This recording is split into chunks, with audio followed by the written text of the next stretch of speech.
नमस्कार साथियों, मैं Sandeep Pandey YCT book official पर आप सभी का बहुत-बहुत स्वागत करता हूं।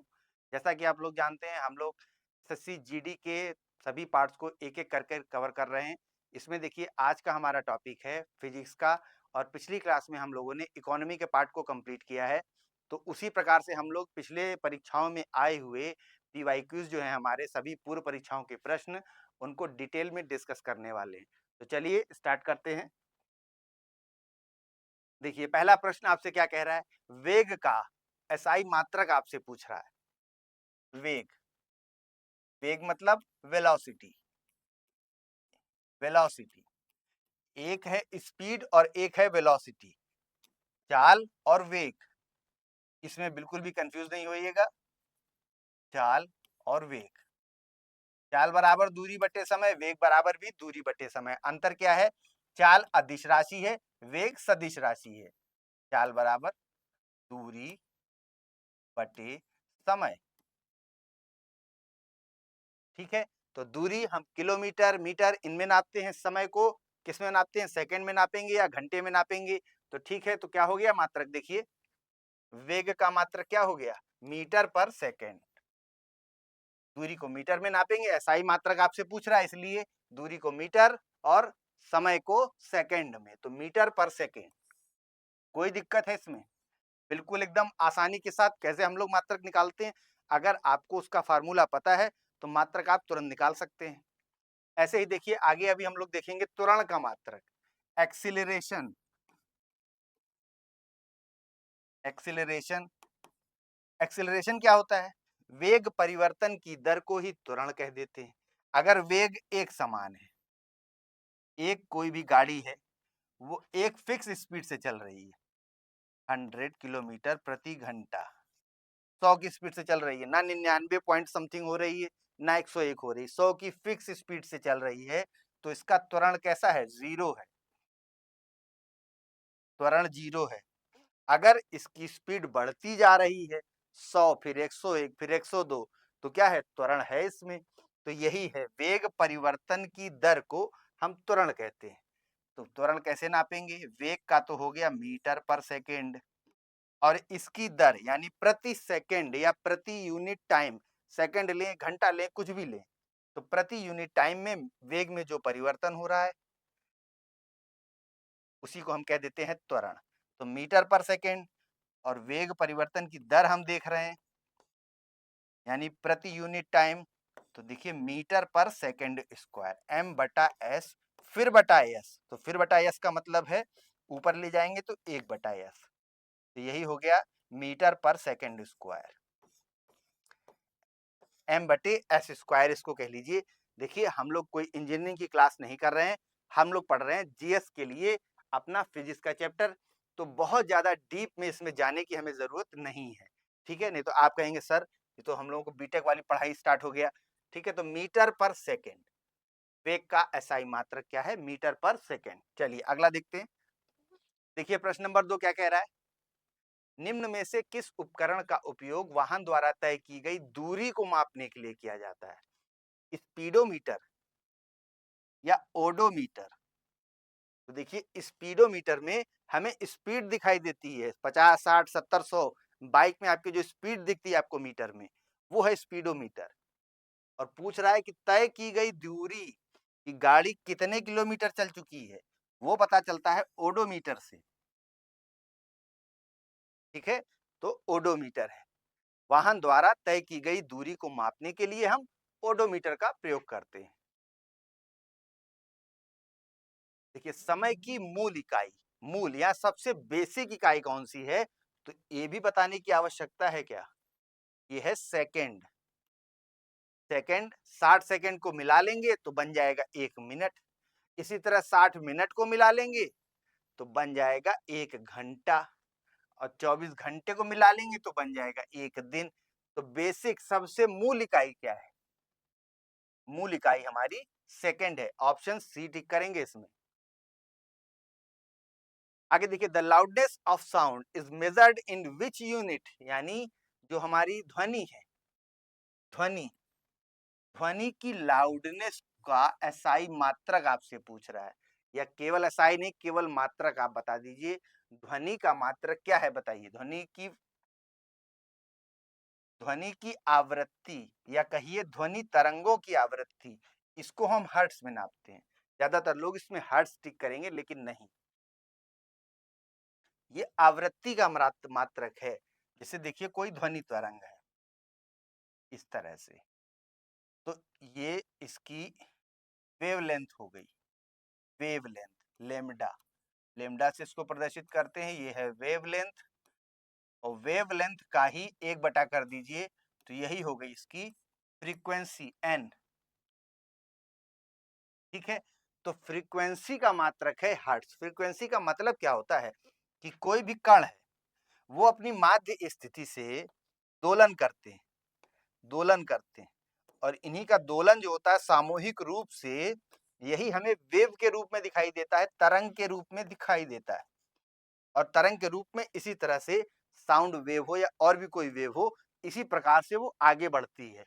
तो यहाँ बात हो रही है कि ध्वनि की आवृत्ति की, तो इन कणों की आवृत्ति है।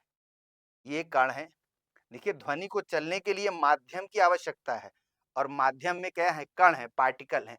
यही पार्टिकल क्या करेंगे, वाइब्रेट करेंगे, जिनसे ध्वनि आगे बढ़ेगी। तो आवृत्ति का मात्रक हर्ट्ज है। हमसे पूछ रहा है लाउडनेस का मात्रक, तो लाउडनेस का मात्रक क्या है, डेसिबल। डीबी से इसको शो करते हैं, ये इसका चिन्ह है। और डेसिबल आप सुनते होंगे, शहरी क्षेत्रों में 60-70 डेसिबल से ऊपर की जो ध्वनि है वो अलाउ नहीं है गवर्नमेंट द्वारा, ये हमारे कानों के लिए नुकसानदायक है, तो वही है डेसिबल ये। ठीक है, तो ऑप्शन डी इसमें टिक करेंगे।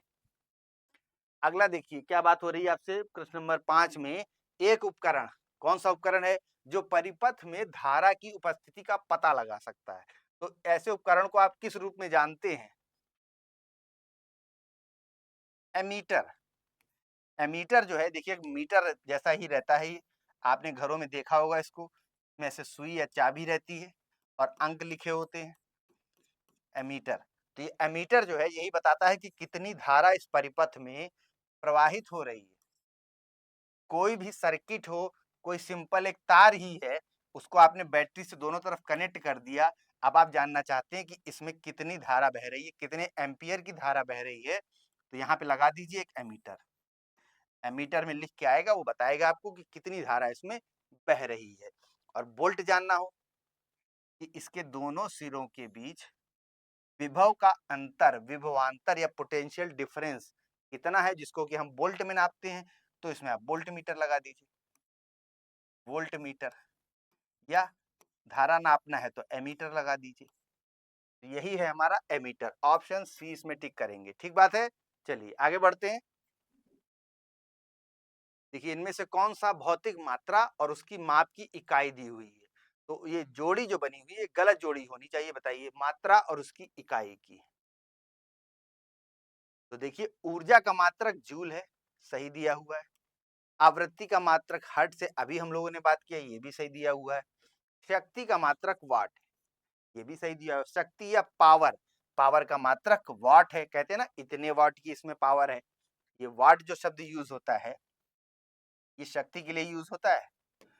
दाब का मात्रक देखिए क्या है, दाब को अगर हम पी से दिखाएं, पी से दिखाते ही हैं, तो इसका फार्मूला क्या है, हमने आपको बताया कि मात्रक या इकाई निकालने के लिए हम लोग फार्मूला अगर जानते रहे, फार्मूला जान रहे हैं तो इकाई हम निकाल लेंगे। फार्मूला कैसे जानेंगे, अगर आप उस चीज को जान रहे हैं, उस चीज का कॉन्सेप्ट जान रहे हैं कि दाब है ही क्या, तो फार्मूला तो आपको जानना ही होगा। तो दाब क्या है, फोर्स पर यूनिट एरिया, एकांक क्षेत्रफल में लगने वाले बल को ही हम दाब कह देते हैं। ठीक है, तो ये क्या है, एफ मतलब फोर्स, ए से एरिया, और पी मतलब दाब। तो देखिए दाब का मात्रक क्या हो गया, बल का मात्रक है न्यूटन, न्यूटन। और एरिया के लिए कुछ तो आप बताइए, मीटर स्क्वायर, एकांक क्षेत्रफल की बात हो रही है, तो न्यूटन पर मीटर स्क्वायर अगर यहाँ लिखा होता तो ये सही होता। तो यही गलत है, आपसे पूछ रहा है गलत जोड़ी कौन सी है, तो बता दीजिए दाब का मात्रक न्यूटन नहीं है, न्यूटन तो बल का मात्रक है। ठीक है, दाब का मात्रक क्या है, न्यूटन पर मीटर स्क्वायर। चलिए, सूर्य के प्रकाश को पृथ्वी तक पहुंचने में लगभग कितने मिनट लगते हैं। तो ये 8 मिनट 17 सेकंड लगभग पूछ रहा है, तो 8 मिनट को सीधे टिक करिए। ठीक बात है। अगला प्रश्न देख लीजिए, क्या कह रहा है, विद्युत विभवांतर पोटेंशियल डिफरेंस, इसका मात्रक पूछ रहा है आपसे, तो यही तो वोल्ट है। विद्युत विभवांतर को हम लोग वोल्ट की यूनिट में नापते हैं। देखिए, कोई भी दो पॉइंट है, इन दोनों पॉइंट्स के बीच कितना पोटेंशियल डिफरेंस है, इसको हम लोग वोल्ट से नापते हैं। बीच में वोल्ट मीटर लगाते हैं। जैसे आप कहते हैं कि 12 वोल्ट की बैटरी है, 12 वोल्ट की, तो इसका मतलब क्या है कि जो ये दो पॉइंट हैं इस सर्किट के, इनके बीच 12 वोल्ट का पोटेंशियल डिफरेंस या विभवांतर है। विभव विभव विभव का अंतर, विभव का अंतर, यही है विभवांतर। विभवांतर, ठीक बात है। चलिए, तो इसमें क्या टिक करेंगे, वोल्ट। आपसे पूछा था विभवांतर का सही मात्रक, तो वोल्ट। चलिए आगे बढ़ते हैं। भूकंप की तीव्रता को मापने के लिए इनमें से बताइए किसका प्रयोग किया जाता है। तो देखिए, एनीमोमीटर। एनीमोमीटर जो है ये हवा के वेग को नापने के लिए इसका यूज किया जाता है। एनीमोमीटर का दाब सेंसर नहीं, दाब को बताएगा, दाब के आधार पर प्रतिक्रिया करेगा। ग्रेविटी मीटर भी नहीं। रिक्टर स्केल, खूब सुना होगा आपने, अक्सर न्यूज में आता है। जब भी कभी कहीं भूकंप की कोई दुर्घटना होती है तो पेपर में आता है, क्या आता है कि रिक्टर स्केल पर इसकी तीव्रता भूकंप की इतनी मापी गई। तो यही है रिक्टर स्केल। अगला प्रश्न देखिए, दृश्य प्रणाली द्वारा अनुभव किए जाने वाले प्रकाश को मापने के विज्ञान, प्रकाश मिति या फोटोमेट्री, इसी का मूल असाई मात्रक पूछ रहा है आपसे। फोटोमेट्री, तो देखिए ये है कैंडेला। जो दृश्य प्रकाश है इलेक्ट्रोमैग्नेटिक स्पेक्ट्रम का ही एक भाग है, विजिबल लाइट या दृश्य प्रकाश। और कौन कौन से उसके भाग हैं, तो अगर आप इलेक्ट्रोमैग्नेटिक स्पेक्ट्रम को एक प्रिज्म से गुजारिए, जैसे न्यूटन ने गुजारा था, तो आपको सबसे पहले प्राप्त होगा गामा रेस, गामा रेस, फिर एक्स रेस, फिर यूवी रेस, फिर आपको मिलेगा दृश्य प्रकाश। और दृश्य प्रकाश में आपको 7 रंग मिलेंगे, जिनको हम लोग विबग्योर के नाम से जानते हैं। Violet, indigo, blue, green, yellow, orange और रेड। ठीक है, यही है दृश्य प्रकाश, ये यहां पर मिलेगा आपको। ठीक है, और इसके बाद फिर दृश्य प्रकाश के बाद फिर देखिए इंफ्रारेड, इंफ्रारेड, माइक्रोवेव, और फिर लास्ट में रेडियो वेव, रेडियो वेव। ठीक है, तो इसकी बात हम लोग यहाँ पे क्यों कर रहे हैं, क्योंकि हम लोग बता रहे हैं दृश्य प्रकाश की बात कर रहे हैं। तो दृश्य प्रकाश में लुमिनस इंटेंसिटी, ज्योति की तीव्रता को मापने का मापक है, यूनिट है कैंडेला। ठीक है, तो यही ऑप्शन डी आप इसमें टिक करेंगे।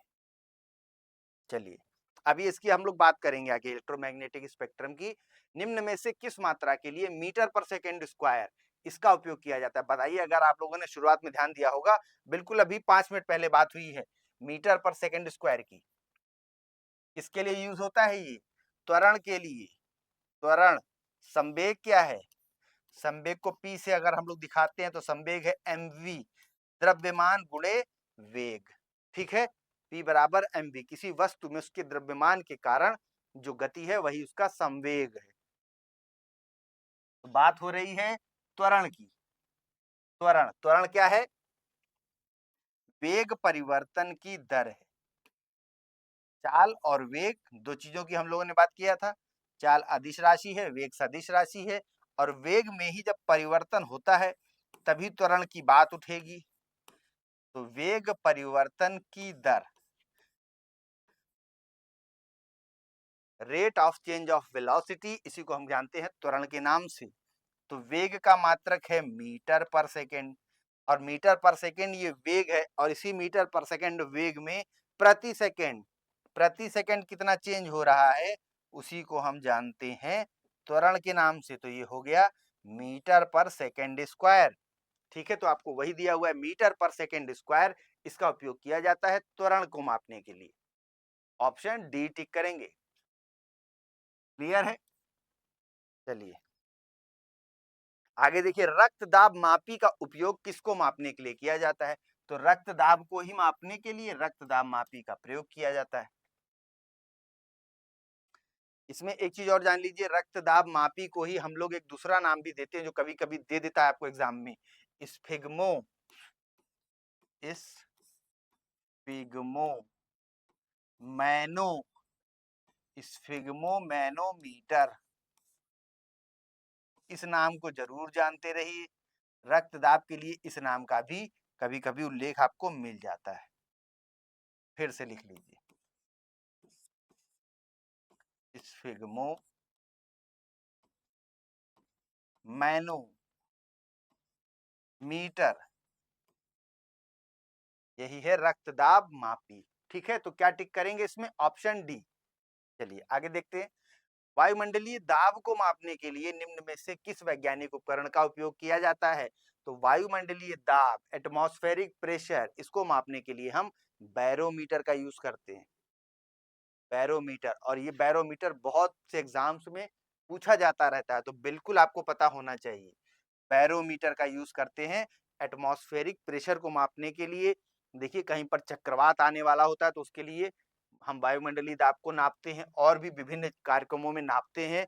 तो बैरोमीटर यही है हमारा वायुमंडलीय दाब को मापने का यंत्र। भूकंपों को पहचानने और उन्हें रिकॉर्ड करने के लिए निम्न में से किस उपकरण का उपयोग किया जाता है? भूकंप को पहचानना है, देखिए भूकंप को पहचानना है, उसको नापना है, तो सिस्मोग्राफ, सीस्मो SIESMO, भूकंप विज्ञान तो हम इसी को कहते हैं सीस्मोलॉजी, सीस्मोलॉजी, और भूकंप को नाप रहे हैं तो सीस्मोग्राफ। ठीक है, सीस्मोग्राफ द्वारा हम भूकंप का मापन करते हैं, भूकंप को रिकॉर्ड करते हैं। देखिए ये आपको संख्याएं दी हुई हैं, जैसे आप जानते हैं टेरा बाइट आप लोग पढ़ते होंगे, तो वैसे ही आपसे पूछ रहा है 10 की पावर 18, इसको क्या कहते हैं? इसको एक्सा कहते हैं। पेटा, एक्सा, पेटा क्या है? 10 की पावर 15। ये पावर का मतलब क्या होता है? देखिए अगर लिखा है 10 की पावर 3, तो मतलब है एक के आगे 3 जीरो, ऐसे ये 1000 लिखा हुआ है, 1000 लिखिए या 10 की पावर 3 लिखिए, एक ही बात है। और देखिए 10 की पावर 2, जैसा हमने आपको बताया एक के आगे 2 जीरो, मतलब ये 100 लिखा हुआ है। पावर का मतलब क्या होता है? उसी का गुणा उसमें हम कर रहे हैं, 10 की पावर 2 मतलब 10 में 10 का गुणा कर रहे हैं 2 बार लिख के, यही है 100। 3 लिखा है मतलब 3 बार गुणा कर रहे हैं, 10 में 10 का फिर 10 का, तो ये हो जाएगा 1000। गुणा करके देख लीजिए आप लोग। ठीक है, तो पावर तो उसी तरीके से 10 की पावर 15, तो 10 की पावर 15 मतलब एक के आगे 15 जीरो लगेंगे। अब इसके लिए हम कोई संख्या तो नहीं बता सकते, इसके लिए नाम है, ग्रीक नाम, एक्सा, पेटा, हेक्सा आदि आदि, टेरा आप लोग पढ़ते होंगे, जैसे जी भी पढ़ते हैं, गीगाबाइट, है ना? तो डेका, डेका देखिए क्या है, डेका, फिर टेरा, फिर पेटा, एक्सा, जेट्टा, योट्टा आदि आदि संख्याएं हैं। तो 10 की पावर 18 ये एक्सा के लिए यूज होता है। ऑप्शन बी आप टिक करेंगे। आगे देखिए फिर से उपसर्ग है 10 की पावर 15, यही है पेटा, पेटा, पेटा फिर एक्सा, 10 की पावर 15, ये है पेटा, पेठा नहीं, देखिए पेठा लिख जा रहा है, पेटा, 10 की पावर 18, ये क्या है? एक्सा। ठीक है, और हमने आपको बताया था पावर्स के बारे में, जैसे 10 की पावर 12, ये क्या है? ये है टेरा, टेरा फ्लॉपी, टेरा बाइट आप लोग पढ़ते होंगे। ठीक है, तो इसमें क्या टिक करेंगे? ऑप्शन बी टिक कर दीजिए, 10 की पावर 15 पेटा। चलिए अगला प्रश्न देखते हैं, प्रकाश वर्ष किससे संबंधित है बताइए? तो प्रकाश वर्ष होता क्या है? प्रकाश के द्वारा एक वर्ष में चली गई दूरी को ही हम प्रकाश वर्ष कहते हैं। अंतरिक्ष या खगोलीय दूरियों को मापने के लिए ये एक अलग एक यूनिट बनाई गई है, पैमाना बनाया गया है, क्योंकि देखिए ये दूरियां बहुत बड़ी हैं, इतनी बड़ी हैं कि इनके लिए हमारे पास कोई यूनिट नहीं थी, तो इसीलिए हमने एक यूनिट बनाई है प्रकाश वर्ष। और सबसे तेज गति से इस पूरे ब्रह्मांड में कोई चीज चलती है तो वो क्या है? वो है प्रकाश। प्रकाश से तेज कुछ भी नहीं है। 3 × 10⁵ इतना क्या? किलोमीटर। किलोमीटर प्रति सेकंड। 1 सेकंड में इतने किलोमीटर चला जाता है प्रकाश। 10⁵ मतलब एक के आगे लगाइए 5 जीरो, मतलब ये हो गया 1 लाख। एक के आगे अगर 5 जीरो लगाएंगे तो 1 लाख × 3, यानी 3 लाख किलोमीटर यात्रा कर लेगा प्रकाश 1 सेकंड में। सोचिए आप पलक झपकाइए, 3 लाख किलोमीटर चला गया प्रकाश। कितनी भयानक गति है। और ये गति क्यों है? क्योंकि प्रकाश की गति से जो चीज चलेगी उसका द्रव्यमान नहीं होता। प्रकाश क्या है? फोटोन कणों से बना हुआ है। फोटोन कण ही यात्रा करते हैं जिनका द्रव्यमान नहीं है। ठीक है, तो यहाँ हम लोग बात कर रहे हैं प्रकाश द्वारा 1 वर्ष में चली गई दूरी, उसी को हम कहते हैं प्रकाश वर्ष। तो देखिए अब बता लेंगे आप किससे संबंधित है प्रकाश वर्ष? दूरी से संबंधित है। दूरी का ही तो माप है ये। और कैसी दूरी? तो प्रकाश द्वारा 1 वर्ष में चली गई दूरी। ऑप्शन बी टिक करिए, आगे बढ़िए। हवा की आर्द्रता को हमें नापना है। जो मॉइस्चर है हमारा एयर में, एयर के मॉइस्चर को नापना है। कितनी नमी है हवा में। आर्द्रता में दिक्कत हो रही तो नमी कह लीजिए इसको, मॉइस्चर। तो इसको कैसे नापते हैं? तो इसको नापते हैं हाइग्रोमीटर। Option A. कोई इसमें हाइड्रो मत करिएगा, हाइग्रो। ठीक है, हाइग्रोमीटर। थर्मामीटर तो आप जानते ही हैं, हाइड्रोमीटर कुछ नहीं है। हाइग्रोमीटर से हम मॉइस्चर या नमी को नापते हैं। मॉइस्चर या नमी। ठीक है, चलिए ऑप्शन ए टिक करिए, आगे देखते हैं। फैराडे बताइए किसकी इकाई है? तो फैराडे जो है ये इकाई है भाई धारिता की। धारिता या कैपेसिटेंस की इकाई है फैराडे। ऑप्शन बी टिक करेंगे। ठीक है, चलिए अगला प्रश्न देखते हैं। सीमेंस बताइए किसकी इकाई है?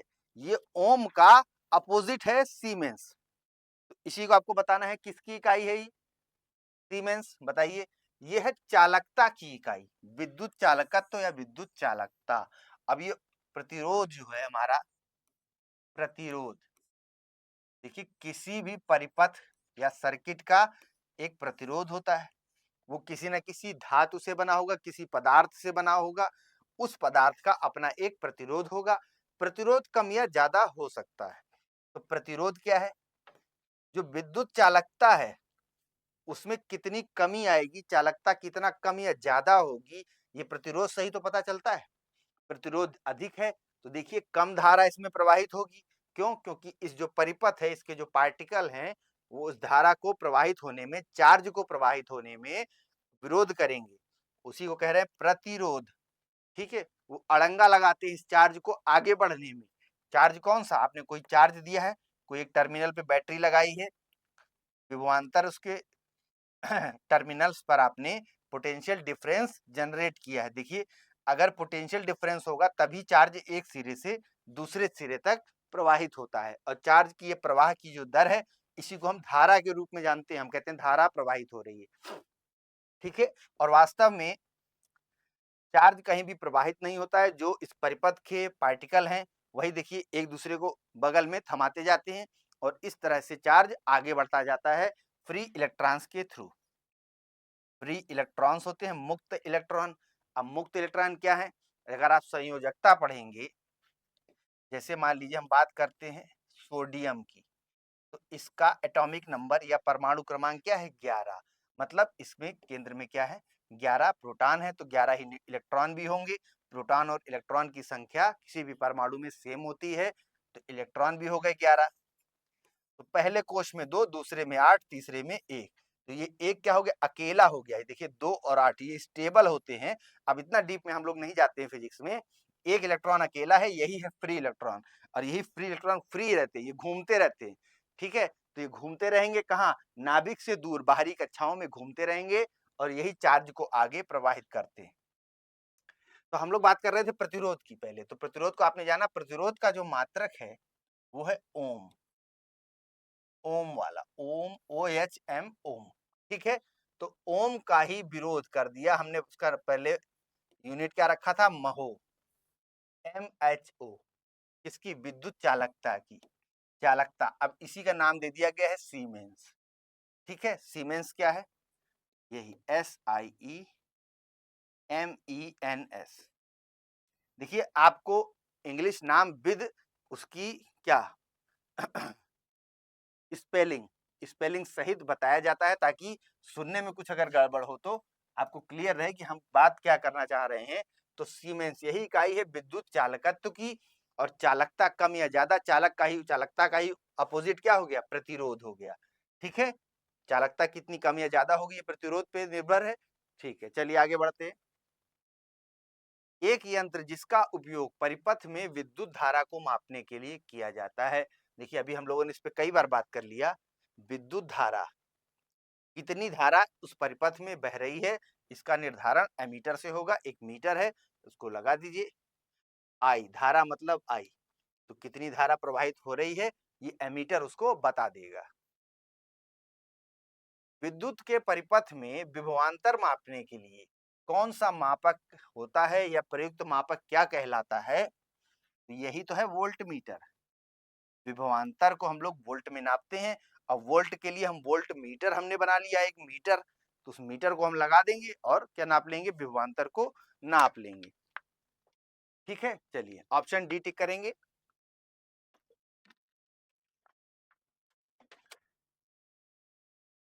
वेबर, वेबर आपको बताना है ये किसकी इकाई है। तो देखिए वेबर जो इकाई है ये है चुंबकीय प्रवाह की। चुंबकीय प्रवाह, धारिता का अभी आप लोगों ने देखा था फैराडे, चालकत्व का देखा था सीमेंस। और आगे अभी हम लोग देखेंगे इसी चुंबकीय प्रवाह का घनत्व अगर हम नाप रहे हैं तो इसकी इकाई है टेस्ला। वही निकोला टेस्ला, उन्हीं के नाम पर रखा गया है टेस्ला। और चुंबकीय प्रवाह यानी चुंबक का चारों ओर जो चुंबकीय प्रवाह है वो कितना है? तो इस प्रवाह को हम लोग वेबर से नापते हैं। ठीक है, वेबर। ऑप्शन डी इसमें आप टिक करेंगे। देखिए आ गया टेस्ला। टेस्ला किसकी इकाई है? तो अभी हम लोगों ने देखा था चुंबकीय प्रवाह, चुंबकीय प्रवाह की इकाई क्या थी? Weber, weber. और चुंबकीय प्रवाह घनत्व, तो इसी की इकाई है टेस्ला। ठीक है, Tesla. Option C, option C tick करेंगे। ठीक है, टेस्ला इसमें आपको बताना है। उसको टेस्ला भी कह सकते हैं और क्या कह सकते हैं? इसी को वेबर पर मीटर स्क्वायर भी कह सकते हैं। यानी एक वर्ग मीटर का क्षेत्रफल, कोई हमारे पास एक लंबा सा सर्किट है, तो इसमें एक वर्ग मीटर के क्षेत्र में कितना चुंबकीय प्रवाह प्रवाहित हो रहा है, उसका घनत्व क्या है? तो उसको हम जान सकते हैं टेस्ला के रूप में, या हम वेबर पर मीटर स्क्वायर। चुंबकीय प्रवाह इसकी यूनिट क्या है? इसकी यूनिट तो वेबर है।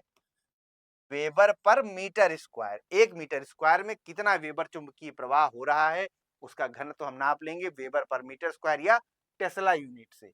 ठीक है, चलिए अब आगे हमारा टॉपिक है फिजिक्स में ही मैकेनिक्स एंड मोशंस। हम लोग इसमें मोशंस को देखेंगे, हम लोग न्यूटन्स के लॉस को देखेंगे और गति के अन्य समीकरणों को भी देखेंगे। तो चलिए देखते हैं। भोजन पकाने में प्रयुक्त ऊर्जा की पहचान करें। तो भोजन हमारा पकेगा कैसे? ऊष्मीय ऊर्जा से। और ऊष्मीय ऊर्जा बन जाएगी विद्युत ऊर्जा से, विद्युत ऊर्जा से। देखिए यांत्रिक ऊर्जा, जैसे कि जनरेटर, तो जनरेटर को हम चलाएंगे, यांत्रिक ऊर्जा से हम विद्युत ऊर्जा बनाते हैं। फिर विद्युत ऊर्जा से हम इंडक्शन या हीटर चलाएंगे, उससे ऊष्मीय ऊर्जा बन जाएगी और ऊष्मा से हम खाना पका लेंगे। ठीक है, ऐसे ही पवन ऊर्जा, पवन ऊर्जा से भी हम पहले बिजली बना लेंगे। और रासायनिक ऊर्जा, कोई भी रसायन है आपने उसको जलाया, जला के उससे क्या प्राप्त कर लिया? ऊष्मा प्राप्त कर ली। तो कुल मिलाकर हमने इसमें सबसे सही विकल्प क्या है? भोजन पकाने में प्रयुक्त ऊर्जा वो है विद्युत ऊर्जा। ठीक है, चलिए किसी वस्तु के त्वरण को तब एक समान कहा जाता है जब वह वस्तु एक सीधी रेखा में गति करती है, सीधी रेखा में गति कर रही है और समय के नियमित अंतराल में उसका वेग जो है वो बढ़ता या घटता रहता है। वेग बढ़ता या घटता रहेगा मतलब वेग परिवर्तित होता रह रहा है। तो वेग परिवर्तन हो रहा है तो इसी को हम त्वरण कहते हैं। अब त्वरण कैसा? एक समान, धनात्मक या ऋणात्मक? तो ये क्या है? एक समान है। किसी वस्तु के त्वरण को तब एक समान कहा जाता है जब वो वस्तु एक सीधी रेखा में गति कर रही है और समय के नियमित अंतराल में उसका वेग जो है वो बढ़ता या घटता रहता है। ठीक है, चलिए, तो उसको कहेंगे एक समान त्वरण से वह वस्तु यात्रा कर रही है। आगे देखिए, निम्न में से किस नियम की इस रूप में व्याख्या की जा सकती है कि प्रत्येक पिंड तब तक अपनी विराम अवस्था में रहेगा या एक सरल रेखा में अगर वो गतिशील है तो गतिशील ही रहेगा जब तक उसे किसी बाह्य बल द्वारा अन्यथा कार्य करने के लिए विवश न किया जाए। तो यही तो है, देखिए, गति का पहला नियम।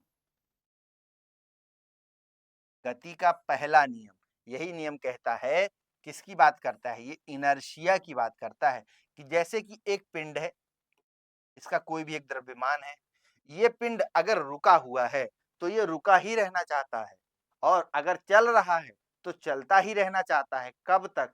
जब तक कि उस पर कोई बाह्य बल न लगाया जाए। तो अगर रुका हुआ आप इसको चलाना चाहते हैं तो बाह्य बल लगाना पड़ेगा, अगर चल रहा है आप उसको रोकना चाहते हैं तो भी आपको बाहर से बल लगाना पड़ेगा। ठीक है, यही है हमारा गति का पहला नियम। और देखिए, इसको जड़त्व का नियम भी कहते हैं, यानी कोई भी पिंड अपनी जो स्थिति है, जड़ता की स्थिति, उसमें रहना चाहता है, तो इसीलिए इसको जड़त्व का नियम भी कहा जाता है। गति का ये पहला नियम है। ठीक बात है, गति का पहला नियम है और इसे जड़त्व का नियम भी कहा जाता है।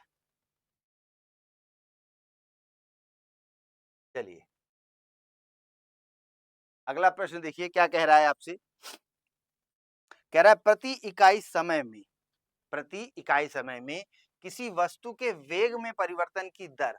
तो कई बार हम लोगों ने बात कर लिया, वेग परिवर्तन की दर को ही हम त्वरण कहते हैं, एक्सीलरेशन या त्वरण कहते हैं। ठीक है, ऑप्शन डी इसमें टिक करेंगे। आगे देखिए, किसी पिंड के संवेग को, संवेग की बात हो रही है, संवेग क्या है, mv। m मतलब द्रव्यमान, v मतलब वेलोसिटी और p मतलब संवेग। तो संवेग क्या है बताइए, द्रव्यमान और लंबाई, द्रव्यमान और वेग। तो जी हाँ, द्रव्यमान और वेग, संवेग। ठीक है, देखिए, किसी भी पिंड में उसके द्रव्यमान के कारण भी गति होती है। जैसे आप बताइए, एक छोटा पत्थर है, पहाड़ी से लुढ़कता हुआ आ रहा है और एक बहुत बड़ी चट्टान है, वो लुढ़कती हुई आ रही है, तो दोनों में देखिए, दोनों का वेग समान हो, फिर भी किसको रोकने के लिए आपको ज्यादा बल लगाना पड़ेगा, बड़े पत्थर को। क्यों? क्योंकि उसमें संवेग, संवेग के कारण गति है और उसका द्रव्यमान अधिक है बड़े पत्थर का। तो यही बात हो रही है संवेग की। तो आप छोटा छोटा जानिए कि द्रव्यमान गुणे वेग, यही है संवेग। क्या कह रहा है, किसी पिंड के संवेग को निम्न में से किसके गुणनफल के रूप में आप परिभाषित कर सकते हैं? तो द्रव्यमान और वेग के गुणनफल के रूप में, गुणनफल ही तो है, गुणनफल के रूप में हम संवेग को परिभाषित कर सकते हैं। आगे देखिए, जड़त्व को किसके द्वारा मापा जा सकता है? तो अभी हम लोगों ने गति का पहला नियम देखा था, कोई भी पिंड m द्रव्यमान का पिंड है तो वो क्या है, वो अगर स्थिर है तो स्थिर रहना चाहता है, गति कर रहा है तो गति ही करना चाहता है। अगर हम इसको रोकना चाहते हैं कि गति ना करे तो हमें बल लगाना पड़ेगा, अगर हम चाहते हैं कि रुका हुआ है इसको चला दें तो भी हमें बल लगाना पड़ेगा। तो यानी कोई भी वस्तु अपनी मूल अवस्था में ही रहना चाहती है, तो इसी को जड़त्व का नियम कहते हैं। तो जड़त्व, जड़त्व, जड़त्व कोई पूछ रहा है किसके द्वारा आप माप सकते हैं? तो द्रव्यमान द्वारा, द्रव्यमान द्वारा। किसी वस्तु का m द्रव्यमान है तो वस्तु का द्रव्यमान जितना ज्यादा होगा, द्रव्यमान जितना ज्यादा होगा उतना ही ज्यादा उसका जड़त्व भी होगा। जैसे एक बड़ा पिंड है, एक छोटा पिंड है, किसको चलाने के लिए आपको ज्यादा बल की जरूरत पड़ेगी? जाहिर सी बात है बड़े पिंड की। बड़े पिंड की, मान लीजिए छोटे पिंड का द्रव्यमान m1 है, बड़े पिंड का द्रव्यमान है m2। तो इस बड़े वाले पिंड को, जिसका द्रव्यमान मास ज्यादा है, इसको चलाने के लिए आपको ज्यादा बल लगाना पड़ेगा। तो यही इसका जड़त्व क्या है, ज्यादा है। तो वही पूछ रहा है जड़त्व को किसके द्वारा माप सकते हैं? तो जड़त्व को हम द्रव्यमान के द्वारा माप सकते हैं। आगे देखिए, जेट इंजन ये किस सिद्धांत पर कार्य करता है? ये रैखिक संवेग के संरक्षण सिद्धांत पर काम करता है। रैखिक संवेग, संवेग में ही आगे पढ़ेंगे तो आएगा रैखिक संवेग। तो रैखिक संवेग के संरक्षण सिद्धांत पर आधारित है हमारा जेट इंजन। आगे देखिए, एक आवेशित पिंड है, कोई चार्ज्ड ऑब्जेक्ट है, ये चार्ज है, प्लस या माइनस कुछ भी चार्ज हो सकता है इसके ऊपर, ये चार्ज है और ये किसी अन्य आवेशित या अनावेशित, आवेशित हो चाहे अनावेशित हो यानी न्यूट्रल भी हो सकता है ये पिंड, तो इस पर जो बल लगाएगा कौन सा, पहला वाला चार्ज्ड पिंड, तो उस बल को आप क्या कहेंगे, पेशीय बल। पेशीय बल तो हमारी मांसपेशियां लगाती हैं। अभिकेंद्रीय बल, ये वृत्ताकार, कोई पिंड है जो वृत्ताकार पथ पर गति कर रहा है तो वो केंद्र की तरफ बल लगाएगा, उसको अभिकेंद्रीय बल कहते हैं। स्थिर वैद्युत बल, स्थिर वैद्युत बल ही इसका आंसर है। अब केंद्रीय बल देखिए, केंद्र से बाहर की तरफ लगने वाला बल इसी पिंड पर, उसी को अपकेंद्रीय बल भी कहते हैं। यहाँ हम बात कर रहे हैं चार्ज्ड पार्टिकल, एक हमारा चार्ज पार्टिकल है कोई, ठीक है, और इस पार्टिकल द्वारा किसी दूसरे पार्टिकल पर जो या तो न्यूट्रल हो या चार्ज हो, उस पर कौन सा बल लगाया जाएगा, तो यही स्थिर वैद्युत बल। ऑप्शन सी टिक करेंगे। चलिए आगे देखते हैं क्या कह रहा है आपसे। आर त्रिज्या का एक वृत्त है, ठीक बात है, इसमें स्पर्श या वेग v से गतिमान m द्रव्यमान के एक निकाय की वृत्ताकार गति के लिए कितने अभिकेंद्रीय बल F की आवश्यकता है। अभिकेंद्रीय बल का सीधे सीधे आपसे फार्मूला पूछ रहा है, तो बता दीजिए फार्मूला mv² r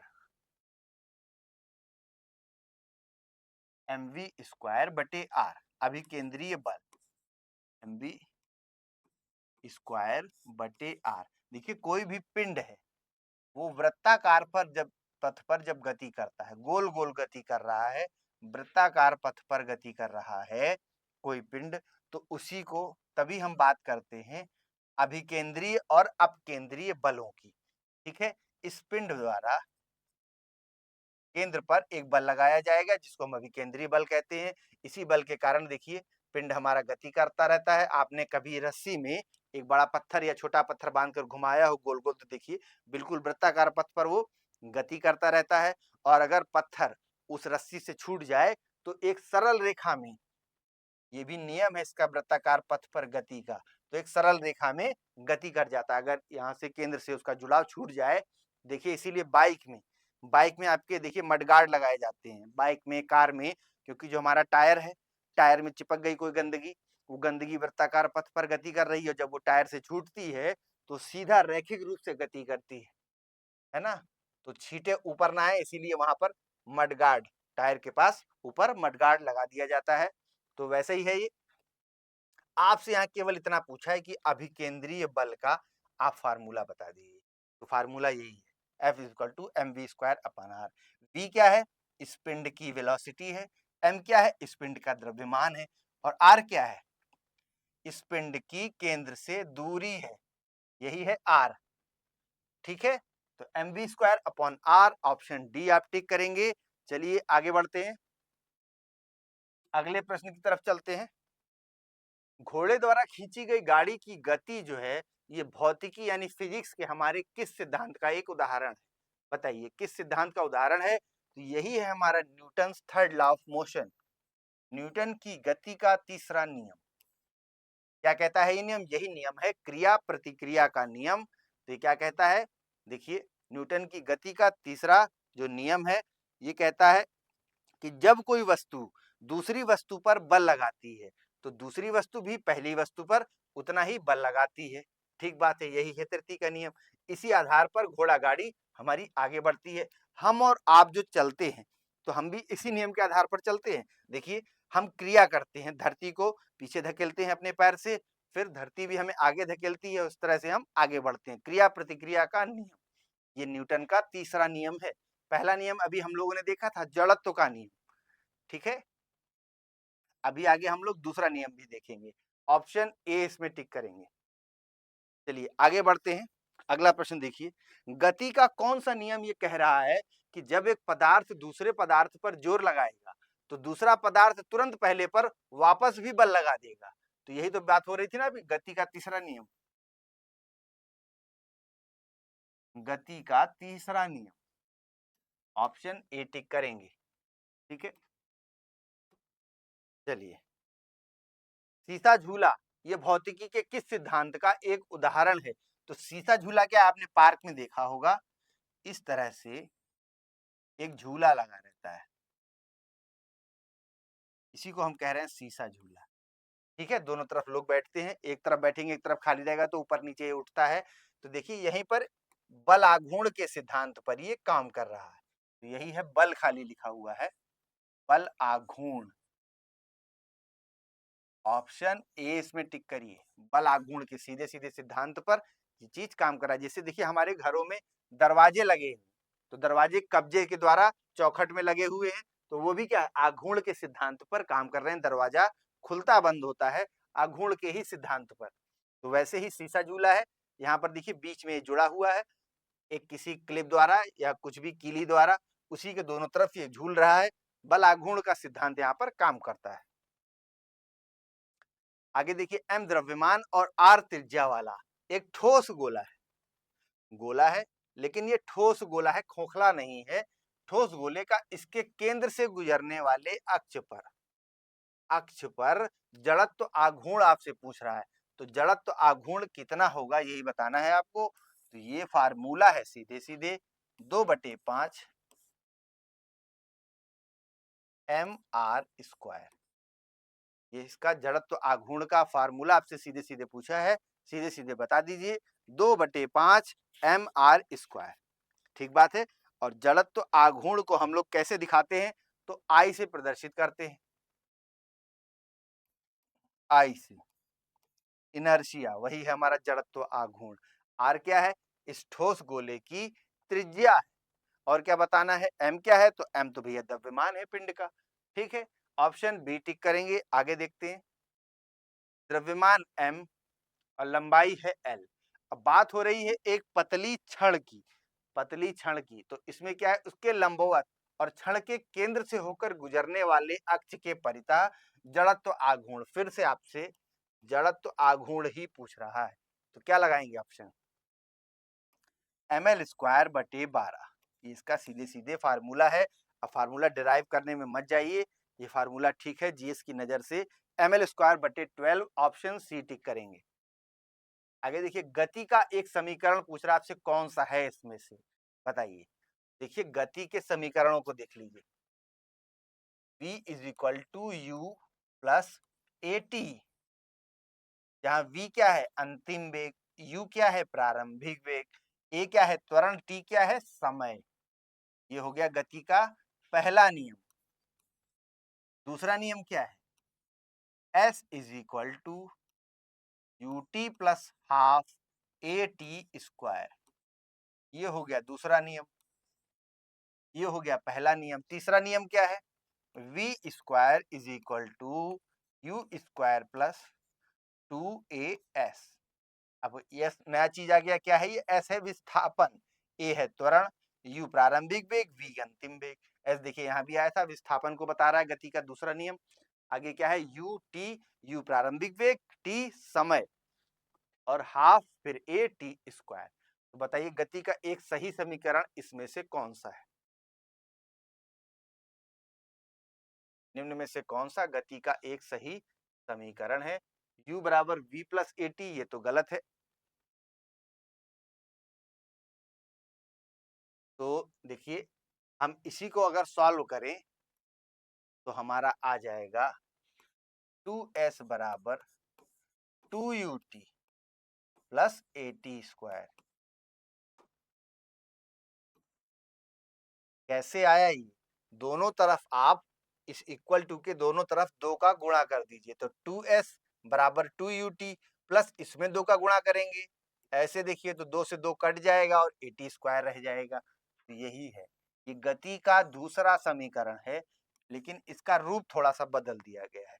तो कोई दिक्कत नहीं है, हम जान रहे हैं कि दोनों तरफ 2 से गुणा कर कर एग्जामिनर ने हमें थोड़ा सा घुमाने की कोशिश की है, लेकिन हम घूमेंगे नहीं, हम बिल्कुल इसका सही आंसर देके आगे बढ़ेंगे। तो ऑप्शन 20 में टिक करेंगे। आगे देखिए, जब बल फोर्स दो सतहों के बीच जो सापेक्ष गति हो रही है उसका प्रतिरोध करता है, तो इसे कौन सा बल कहा जाता है। कोई भी दो सतह है, जैसे आप देखिए द्रव है हमारा, सतहों के रूप में बहता है, ये लाइन आपने पढ़ी होगी। इसी तरह से कोई भी दो सतह है, जैसे सड़क पर आप कोई लकड़ी का टुकड़ा या कोई पत्थर रगड़ रहे हैं या गाड़ी ही चल रही है सड़क पर, तो वही आपसे पूछ रहा है कि इन दोनों के बीच जो प्रतिरोध होगा, कैसा प्रतिरोध? प्रतिरोध मतलब किसी चीज का विरोध हो रहा है, तो किसका विरोध हो रहा है? सापेक्ष गति का विरोध हो रहा है। जैसे आपने देखा था एक परिपथ में चार्ज आगे बढ़ेगा, तो चार्ज आगे बढ़ने को हम रोकेंगे, कौन? इसी के पार्टिकल जो हैं, जिन पार्टिकल से, जिन एटम से ये परिपथ हमारा बना हुआ है, ये पदार्थ जिस चीज का बना है, उसके जो एटम है वो विरोध करेंगे, चार्ज को आगे नहीं बढ़ने देंगे।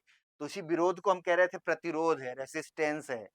ठीक है, तो यहाँ देखिए, यहाँ विरोध किस चीज का हो रहा है? कोई भी दो सतहों के बीच सापेक्ष गति हो रही है, रोड पर गाड़ी चल रही है, ठीक है, या किसी मेज पर आपको एक लकड़ी का टुकड़ा सरका रहे हैं, तो ये सापेक्ष गति का विरोध हो रहा है, इसी को कहते हैं घर्षण।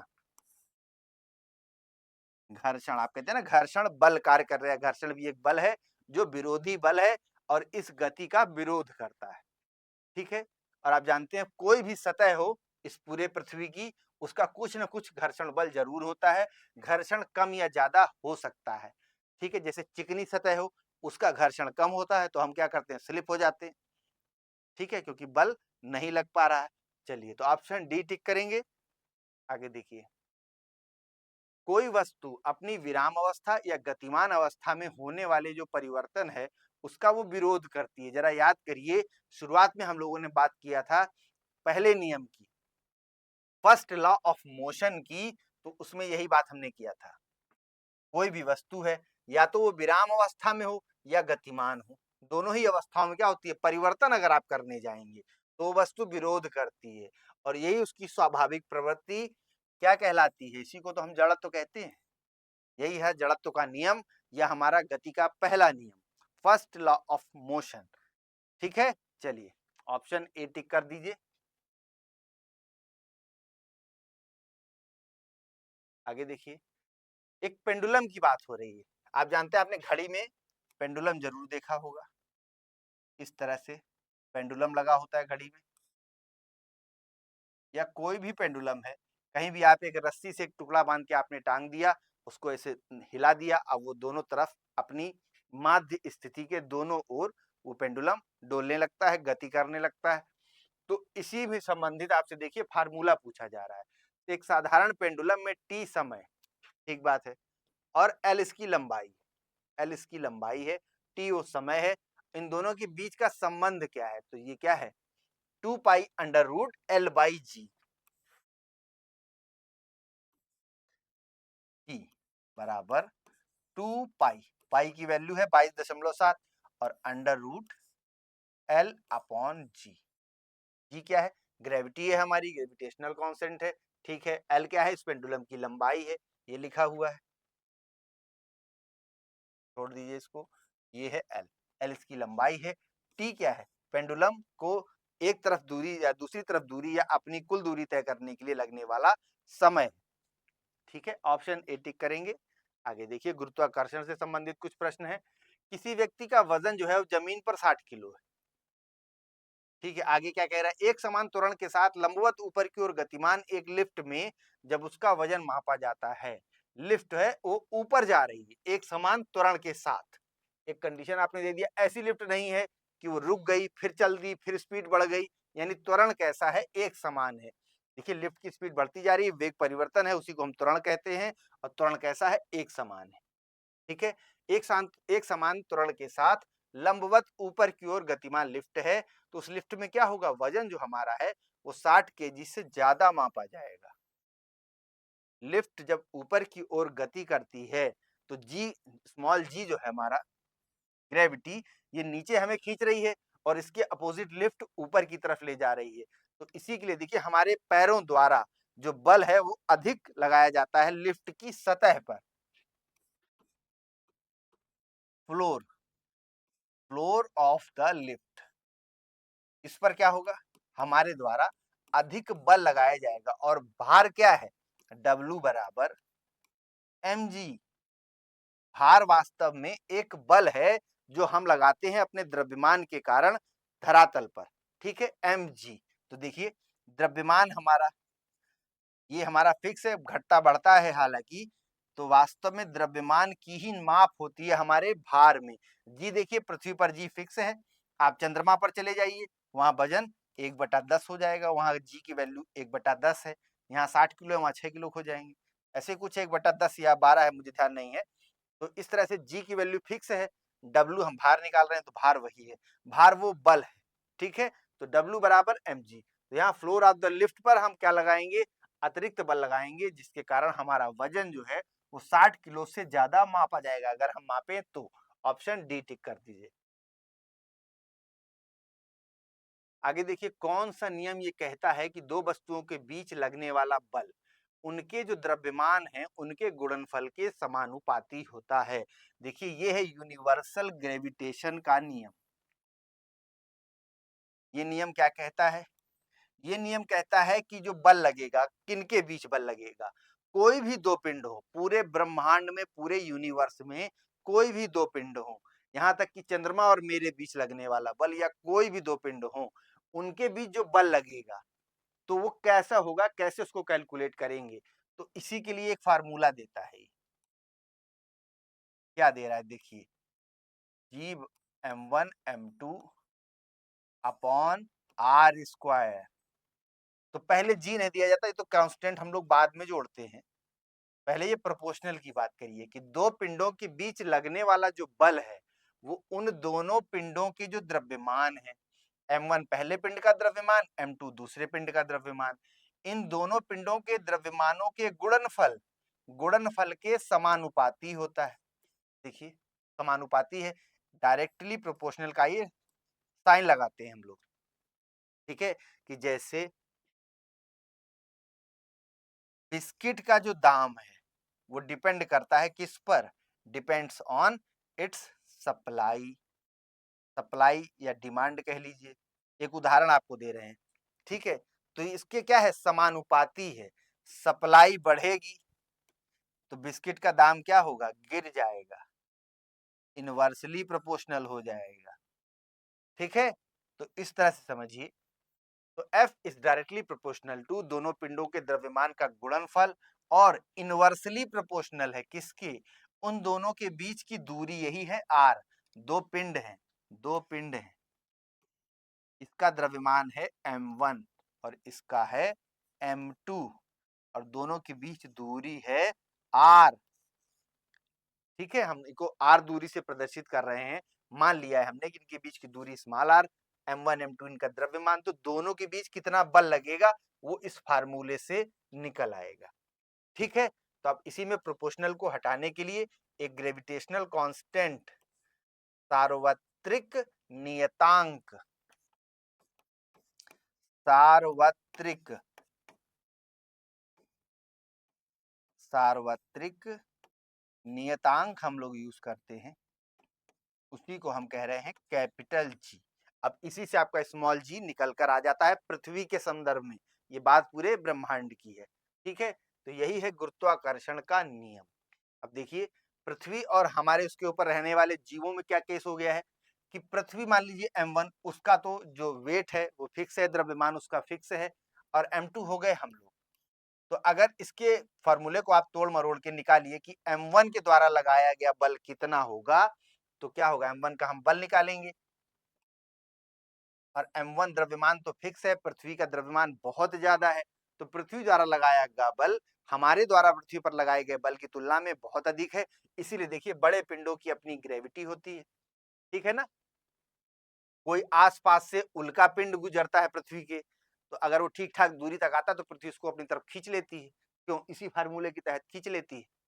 पृथ्वी का क्या है, बल ज्यादा है, m1 पृथ्वी का मास बड़ा है, पृथ्वी से बड़ा कोई ग्रह आ जाए पृथ्वी के पास तो पृथ्वी उसकी तरफ खींच जाएगी, जो बड़ा है वो खींच लेगा, उसके द्वारा लगाया गया बल ज्यादा है, ठीक है। और देखिए, आर भी मायने रखता है, अगर कोई भी ग्रह आ रहा है, उनका पिंड आ रहा है, तो उसकी दूरी भी इतनी होनी चाहिए कि पृथ्वी उतना बल लगा पाए कि इसको अपनी तरफ खींच पाए।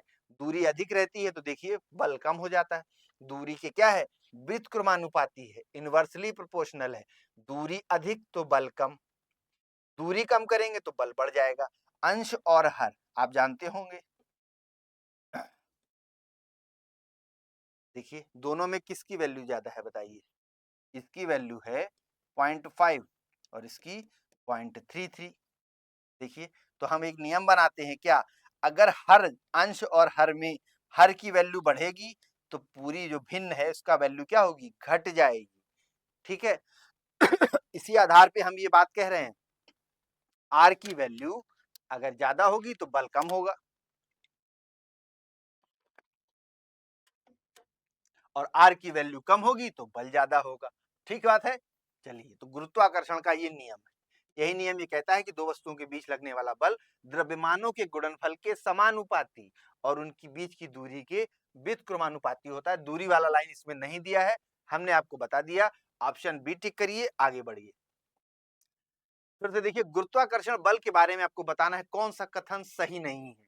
पहला कथन देखिए क्या कह रहा है। न्यूटन ने गुरुत्वाकर्षण बल पर अपने शोध में केपलर के सिद्धांतों पर भरोसा किया, ये बात ठीक है। ऑप्शन ए सही है। आपसे गलत कथन कह रहा है, बताइए कौन सा है। आगे देखिए, गुरुत्वाकर्षण बल की बात हो रही है कि यह एक दूसरे के प्रति ब्रह्मांड की प्रत्येक वस्तु के आकर्षण के लिए जिम्मेदार बल है। ये बात भी सही है, भी अभी हम लोगों ने बात किया था कि ब्रह्मांड की प्रत्येक वस्तु के आकर्षण के लिए ये बल जिम्मेदार है। यह वस्तुओं के द्रव्यमान के उत्पाद के व्युत्क्रमानुपाती। तो अभी हम लोगों ने देखा था, जरा देखिए पिछले पेज पे, द्रव्यमान के गुणनफल के व्युत्क्रमानुपाती नहीं है, समानुपाती है, प्रोपोर्शनल है। यही तो देखा था, डायरेक्टली प्रोपोर्शनल है द्रव्यमानों के गुणनफल के। यहाँ क्या कह रहा है, व्युत्क्रमानुपाती है। तो द्रव्यमान के उत्पाद यानी गुणनफल, तो द्रव्यमान के गुणनफल के व्युत्क्रमानुपाती नहीं है, उनके बीच की दूरी का व्युत्क्रमानुपाती है। और द्रव्यमान का कैसा है, समानुपाती है।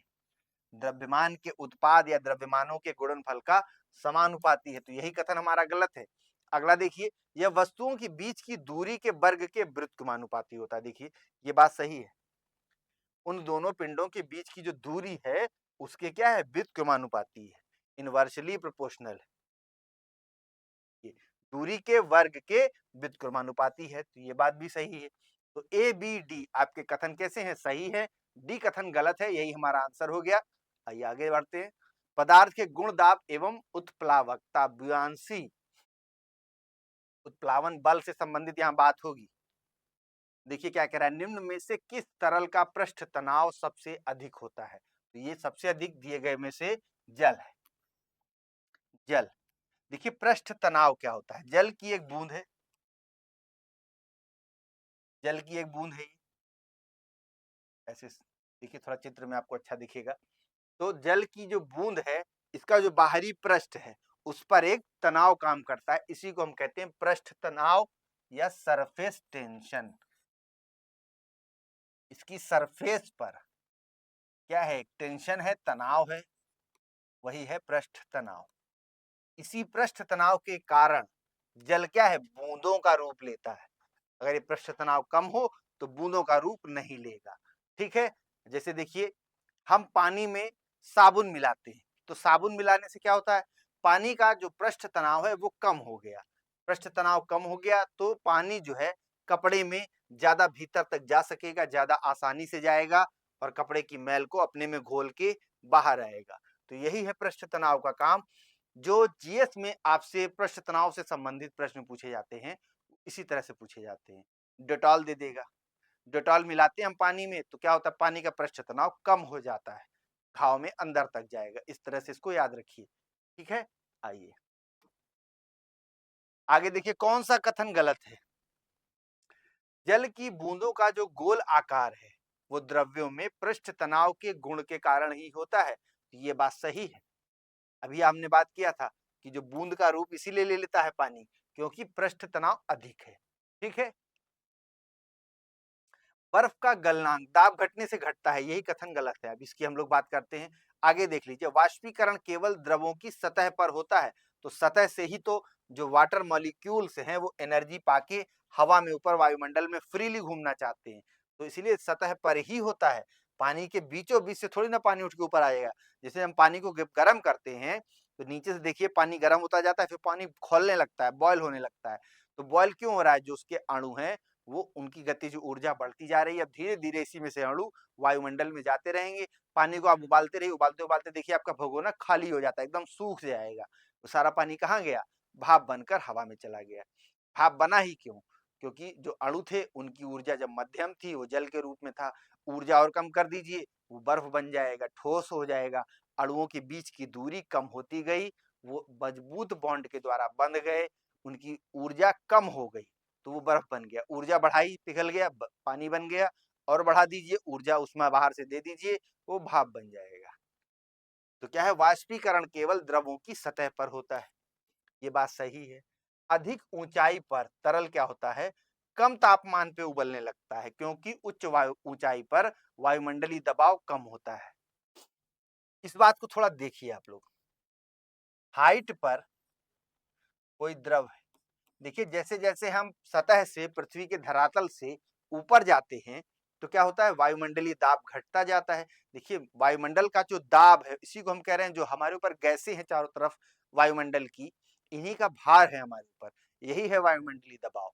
और जितना नीचे रहेंगे उतना ज्यादा दबाव ये अधिक है, जैसे जैसे ऊपर जाएंगे तो दबाव कम होता जाएगा। क्यों? क्योंकि देखिए ग्रेविटी की वजह से जो गैसीय घनत्व है वो धरातल पर बहुत ज्यादा है, और जैसे जैसे हम ऊपर जाते हैं, धरातल से दूर जाते हैं, तो ग्रेविटी की वैल्यू हमारी कम हो रही है, तो क्या हो रहा है, हमारी गैसें विरल हो रही हैं।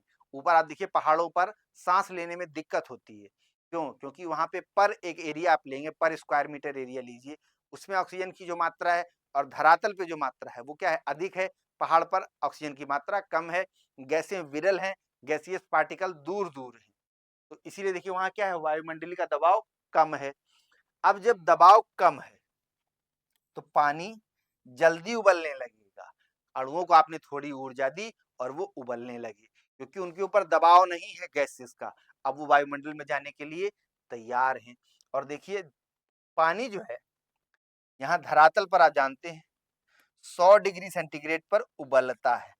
अब उबलना ये इंपॉर्टेंट क्यों है, 100 डिग्री सेंटीग्रेड पर वो जल क्या है, उबलने लग गया। अब जल का तापमान 100 से ऊपर नहीं जाएगा, या कोई और द्रव हो जिसका कुछ भी बॉइलिंग पॉइंट हो, तो बॉइलिंग पॉइंट का मतलब यही है कि अब इसके बाद उसका तापमान नहीं बढ़ेगा। ठीक है, तो आपने इसलिए सुना होगा कि पहाड़ों पर भोजन पकाने में दिक्कत होती है। क्यों? क्योंकि वहां पर जो जल है, जिसमें आपने चावल डाला पकने के लिए, वो 100 की बजाय 70 पे ही उबलने लग गया, बॉइलिंग पॉइंट उसका हो गया कम। अब 70 पे उबल रहा है, 70 से ऊपर उस पानी का तापमान जाएगा ही नहीं, आप खौलाते रहिए चाहे जितना, वो पानी अब वाष्पीकरण हो रहा है उसका। ठीक है, तो 70 से ऊपर वो जाएगा नहीं, तो हमारा भोजन देर से पकेगा। भोजन को कब तापमान मिल रहा है ना, देखिए यहाँ उसको भोजन को मिल रहा है 70 ही डिग्री, यहाँ 100 डिग्री मिल रहा था, जल्दी से पक गया, और यहाँ 70 ही डिग्री मिल रहा है। ठीक है, तो इसीलिए देखिए क्या कह रहा है आपसे, कि अधिक ऊंचाई पर जो तरल है वो कम तापमान पे ही उबलने लगता है। और क्यों कम तापमान पे उबलने लगता है? क्योंकि वो अधिक ऊंचाई पर, उच्च ऊंचाई पर वायुमंडलीय दबाव क्या होता है, कम हो जाता है। अभी हम लोगों ने बात किया क्यों कम हो जाता है, तो ये बात सही है, ऑप्शन डी भी सही है। ये देखिए बर्फ का गलनांक वाला, यही बात गलत है। बर्फ का जो मेल्टिंग पॉइंट है, वो ऊंचाई पर, पहाड़ों पर जहां दाब घट जाता है, दाब घटने से क्या होता है, मेल्टिंग पॉइंट बढ़ जाता है बर्फ का। 0 डिग्री सी पे ये बर्फ है, आप इसका तापमान बढ़ाइए, इसको उष्मा दीजिए, 2 डिग्री कर दिया आपने, तो बर्फ पिघलने लगेगी। तो पहाड़ों पर इससे कुछ अधिक हीट हमें देनी पड़ जाती है, वायुमंडलीय दाब कम होने की वजह से अधिक हीट देने पर ही ये बर्फ क्या है, अब पिघलेगी। तो गलनांक, मेल्टिंग पॉइंट, दाब घटने से घटता नहीं है बल्कि बढ़ता है, बढ़ता है। ठीक है, चलिए ऑप्शन बी टिक कर दीजिए इसमें। देखिए लेक्टोमीटर, हाइड्रोमीटर, जहाज और पनडुब्बियां, ये सब किसके आधार पर डिजाइन की गई हैं? तो यही तो है हमारा आर्किमिडीज का सिद्धांत, उत्प्लावन बल वाला सिद्धांत। आर्किमिडीज का सिद्धांत क्या कहता है? ये सिद्धांत, आर्किमिडीज का सिद्धांत कहता है कि जब कोई वस्तु किसी द्रव में पूर्णतः या आंशिक रूप से डुबाई जाती है, तो उस वस्तु के भार में कमी महसूस होती है, और ये कमी कितनी होती है, जितना वस्तु जल हटाएगी, वस्तु द्वारा हटाए गए जल के बराबर ही ये कमी हमें महसूस होती है।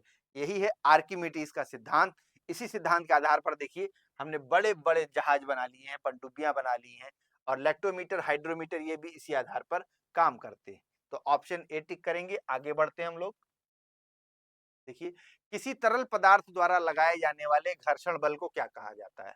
तो यही है कर्षण बल। कर्षण, घर्षण तो आपने पढ़ लिया था। घर्षण, घर्षण किसी भी दो सतहों के बीच जो सापेक्ष गति हो रही है उसका विरोध कर रहा है, वही है घर्षण बल। अब यहाँ पे आ गया कर्षण बल, क ख ग वाला कर्षण है ये कर्षण बल, या इसी को ट्रैक्शन भी कह देते हैं। तो यहाँ देखिए कर्षण बल कह लीजिए या तरल कर्षण बल कह लीजिए, ये दोनों एक ही बात है। तरल कर्षण, किसी तरल पदार्थ, जब दो, देखिए तरल जो पदार्थ होता है जब वो बहता है तो वो सतहों के रूप में बहता है। जैसे जल बह रहा है ना, तो जल की ऊपर एक सतह है, फिर उसके नीचे एक सतह है, जल भी ऐसे सतहों के रूप में गति करता है। तो कोई भी द्रव है वो सतह के रूप में गति करता है, तो उसकी दो सतहों के बीच जो घर्षण बल लग रहा है उसको तरल कर्षण या केवल कर्षण कह दीजिए, कर्षण बल, बल है। यहां भी लिख दीजिए बल, तरल कर्षण बल। ठीक है, ऑप्शन 20 में टिक करेंगे बिना किसी संकोच के। चलिए आगे देखिए, दबाव, दबाव के बारे में पूछ रहा है, प्रेशर या दबाव, ये क्या होता है? प्रेशर होता है फोर्स पर यूनिट एरिया। तो देखिए भाषाओं में उलझाने की कोशिश कर रहा है, हम उलझेंगे नहीं। क्या कह रहा है? दबाव किससे विभाजित बल के बराबर है? तो क्षेत्रफल, क्षेत्रफल यानी ए, क्षेत्रफल से विभाजित हो रहा है क्या? बल, बल को विभाजित कर रहे हैं क्षेत्रफल से, इनकी भाषा में समझिए तो दबाव क्षेत्रफल से विभाजित हो रहा है बल, इसी के बराबर है दबाव। ठीक है, दबाव क्षेत्रफल से विभाजित बल के बराबर है। बल को भी हाईलाइट करिए। फोर्स पर यूनिट एरिया, एकांक क्षेत्रफल या प्रति यूनिट प्रति वर्ग मीटर क्षेत्रफल में लगने वाले बल को ही हम दबाव कह देते हैं। ठीक है, देखिए इस तरह से फार्मूला आपको पता है तो आप इसका मात्रक भी निकाल सकते हैं। ठीक है, force per unit area Newton पर मीटर स्क्वायर। आगे देखिए, निम्न में से कौन सी ठोस की विशेषता नहीं है? तो ठोस के आकार को बदलना मुश्किल है इसलिए वो कठोर होते, तभी तो उसको ठोस कह रहे हैं, तो ये बात सही है। बल के अधीन होने पर ठोस टूट सकता है, तो ये बात भी सही है। अगर बल आपने ज्यादा लगाया, बल के अधीन हो गया ठोस, तो टूट जाएगा। ठोस को आसानी से संपीडित किया जा सकता है, तो अगर आसानी से हम इसको संपीडित कर लेते तो ठोस नहीं कहते। और ठोस का एक निश्चित आयतन होता है, तो निश्चित आयतन तो होता ही है। ठीक है, जैसे गैस देखिए, गैस का कोई भी निश्चित आयतन नहीं होता, जल का भी कोई निश्चित आयतन नहीं होता, द्रव का। द्रव और गैस ये कैसे हैं? जिस बर्तन या जिस कंटेनर में इनको रखा जाता है, ये उसके पूरे आयतन को ग्रहण कर लेते हैं। ठीक है, तो ठोस का क्या है? एक निश्चित आयतन है। तो ऑप्शन सी आपका यही इसमें आंसर है, ऑप्शन सी टिक करिए। आगे देखते हैं, किसी द्रव का उसके क्वथनांक से कम किसी भी तापमान पर गैस में परिवर्तन हो जाए, द्रव का परिवर्तन हो जा रहा है गैस में, तो इसी को तो वाष्पीकरण कहते हैं, वेपोराइजेशन।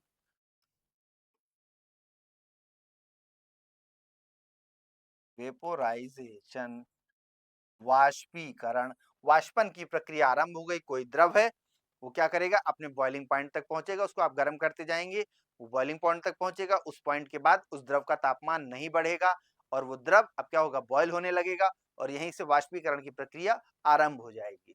ठीक है, ऑप्शन डी टिक करिए। आइए आगे देखते हैं, औद्योगिक संस्थापनाओं में भार उठाने के लिए यानी इंडस्ट्रियल सेक्टर में वजन उठाने के लिए हाइड्रोलिक जैक का उपयोग किया जाता है। आपने खूब देखा होगा हाइड्रोलिक जैक, जैसे कि देखिए गिट्टी लदे हुए डंपर आते हैं, डंपर या ट्रक आते हैं। तो पहले देखिए, बहुत पहले जमाने में क्या होता था कि जो मजदूर थे वो लगाए जाते थे, वो फावड़ा वगैरह से, बेलचा वगैरह लगा के अपना सब गिराते थे गिट्टी को। अब क्या होता है, सीधे ट्राली में नीचे जैक होता है, हाइड्रोलिक जैक, जैक को उठाते हैं, ट्राली पूरा टेढ़ी होके सामान एक बार में डंप हो जाता है। तो वही कह रहा है हाइड्रोलिक जैक, ये हाइड्रोलिक जैक का उपयोग तो किया जाता है, लेकिन बताइए फिजिक्स का कौन सा नियम है जिसके आधार पर ये हाइड्रोलिक जैक बनाया गया है? तो देखिए, आर्किमिडीज नहीं लगाइएगा, पास्कल का नियम, पास्कल के नियम पर आधारित हाइड्रोलिक जैक है। देखिए जितना भी जेसीबी वगैरह ये जो काम करती हैं, ये सब हाइड्रोलिक जैक वाला नियम है। क्या है ये नियम? ये नियम कहता है कि कोई भी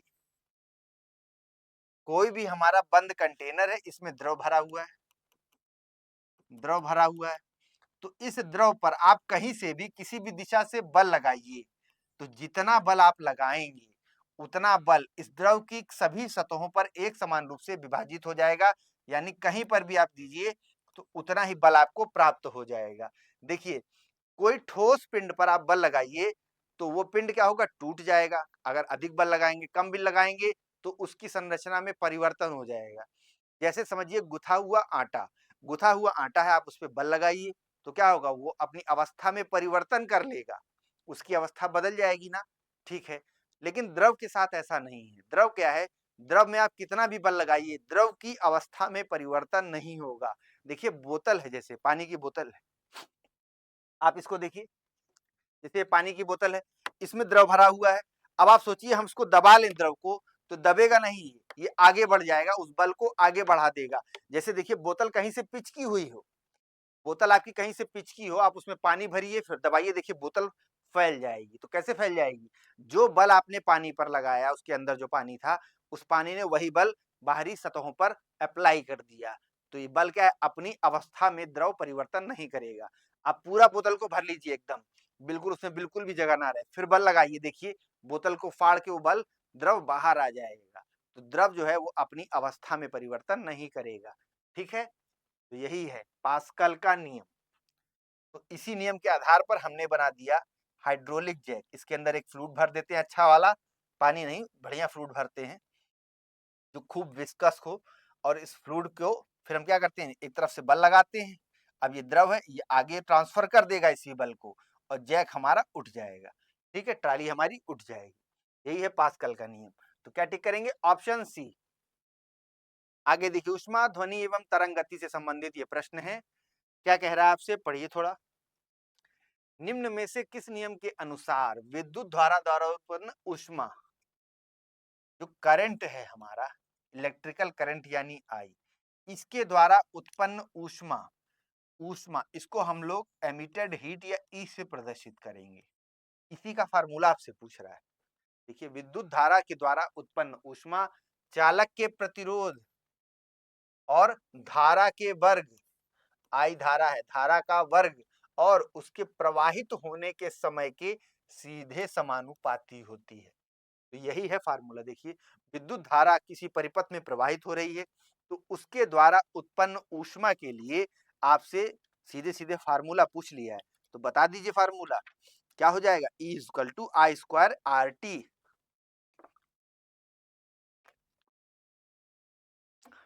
ठीक बात है। तो ये है क्या, देखिए सबसे पहले तो आपसे पूछा क्या है, ये जूल का नियम है, वोगैद्रो का नियम है, हुक का नियम है कि फैराडे का नियम।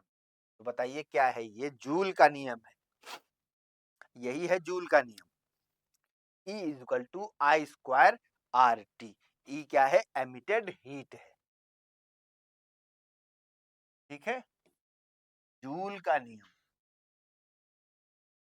ऑप्शन सी टिक करिए, आगे देखते हैं। निम्न में से कौन सी धातु है जो ऊष्मा की सबसे अच्छी चालक है।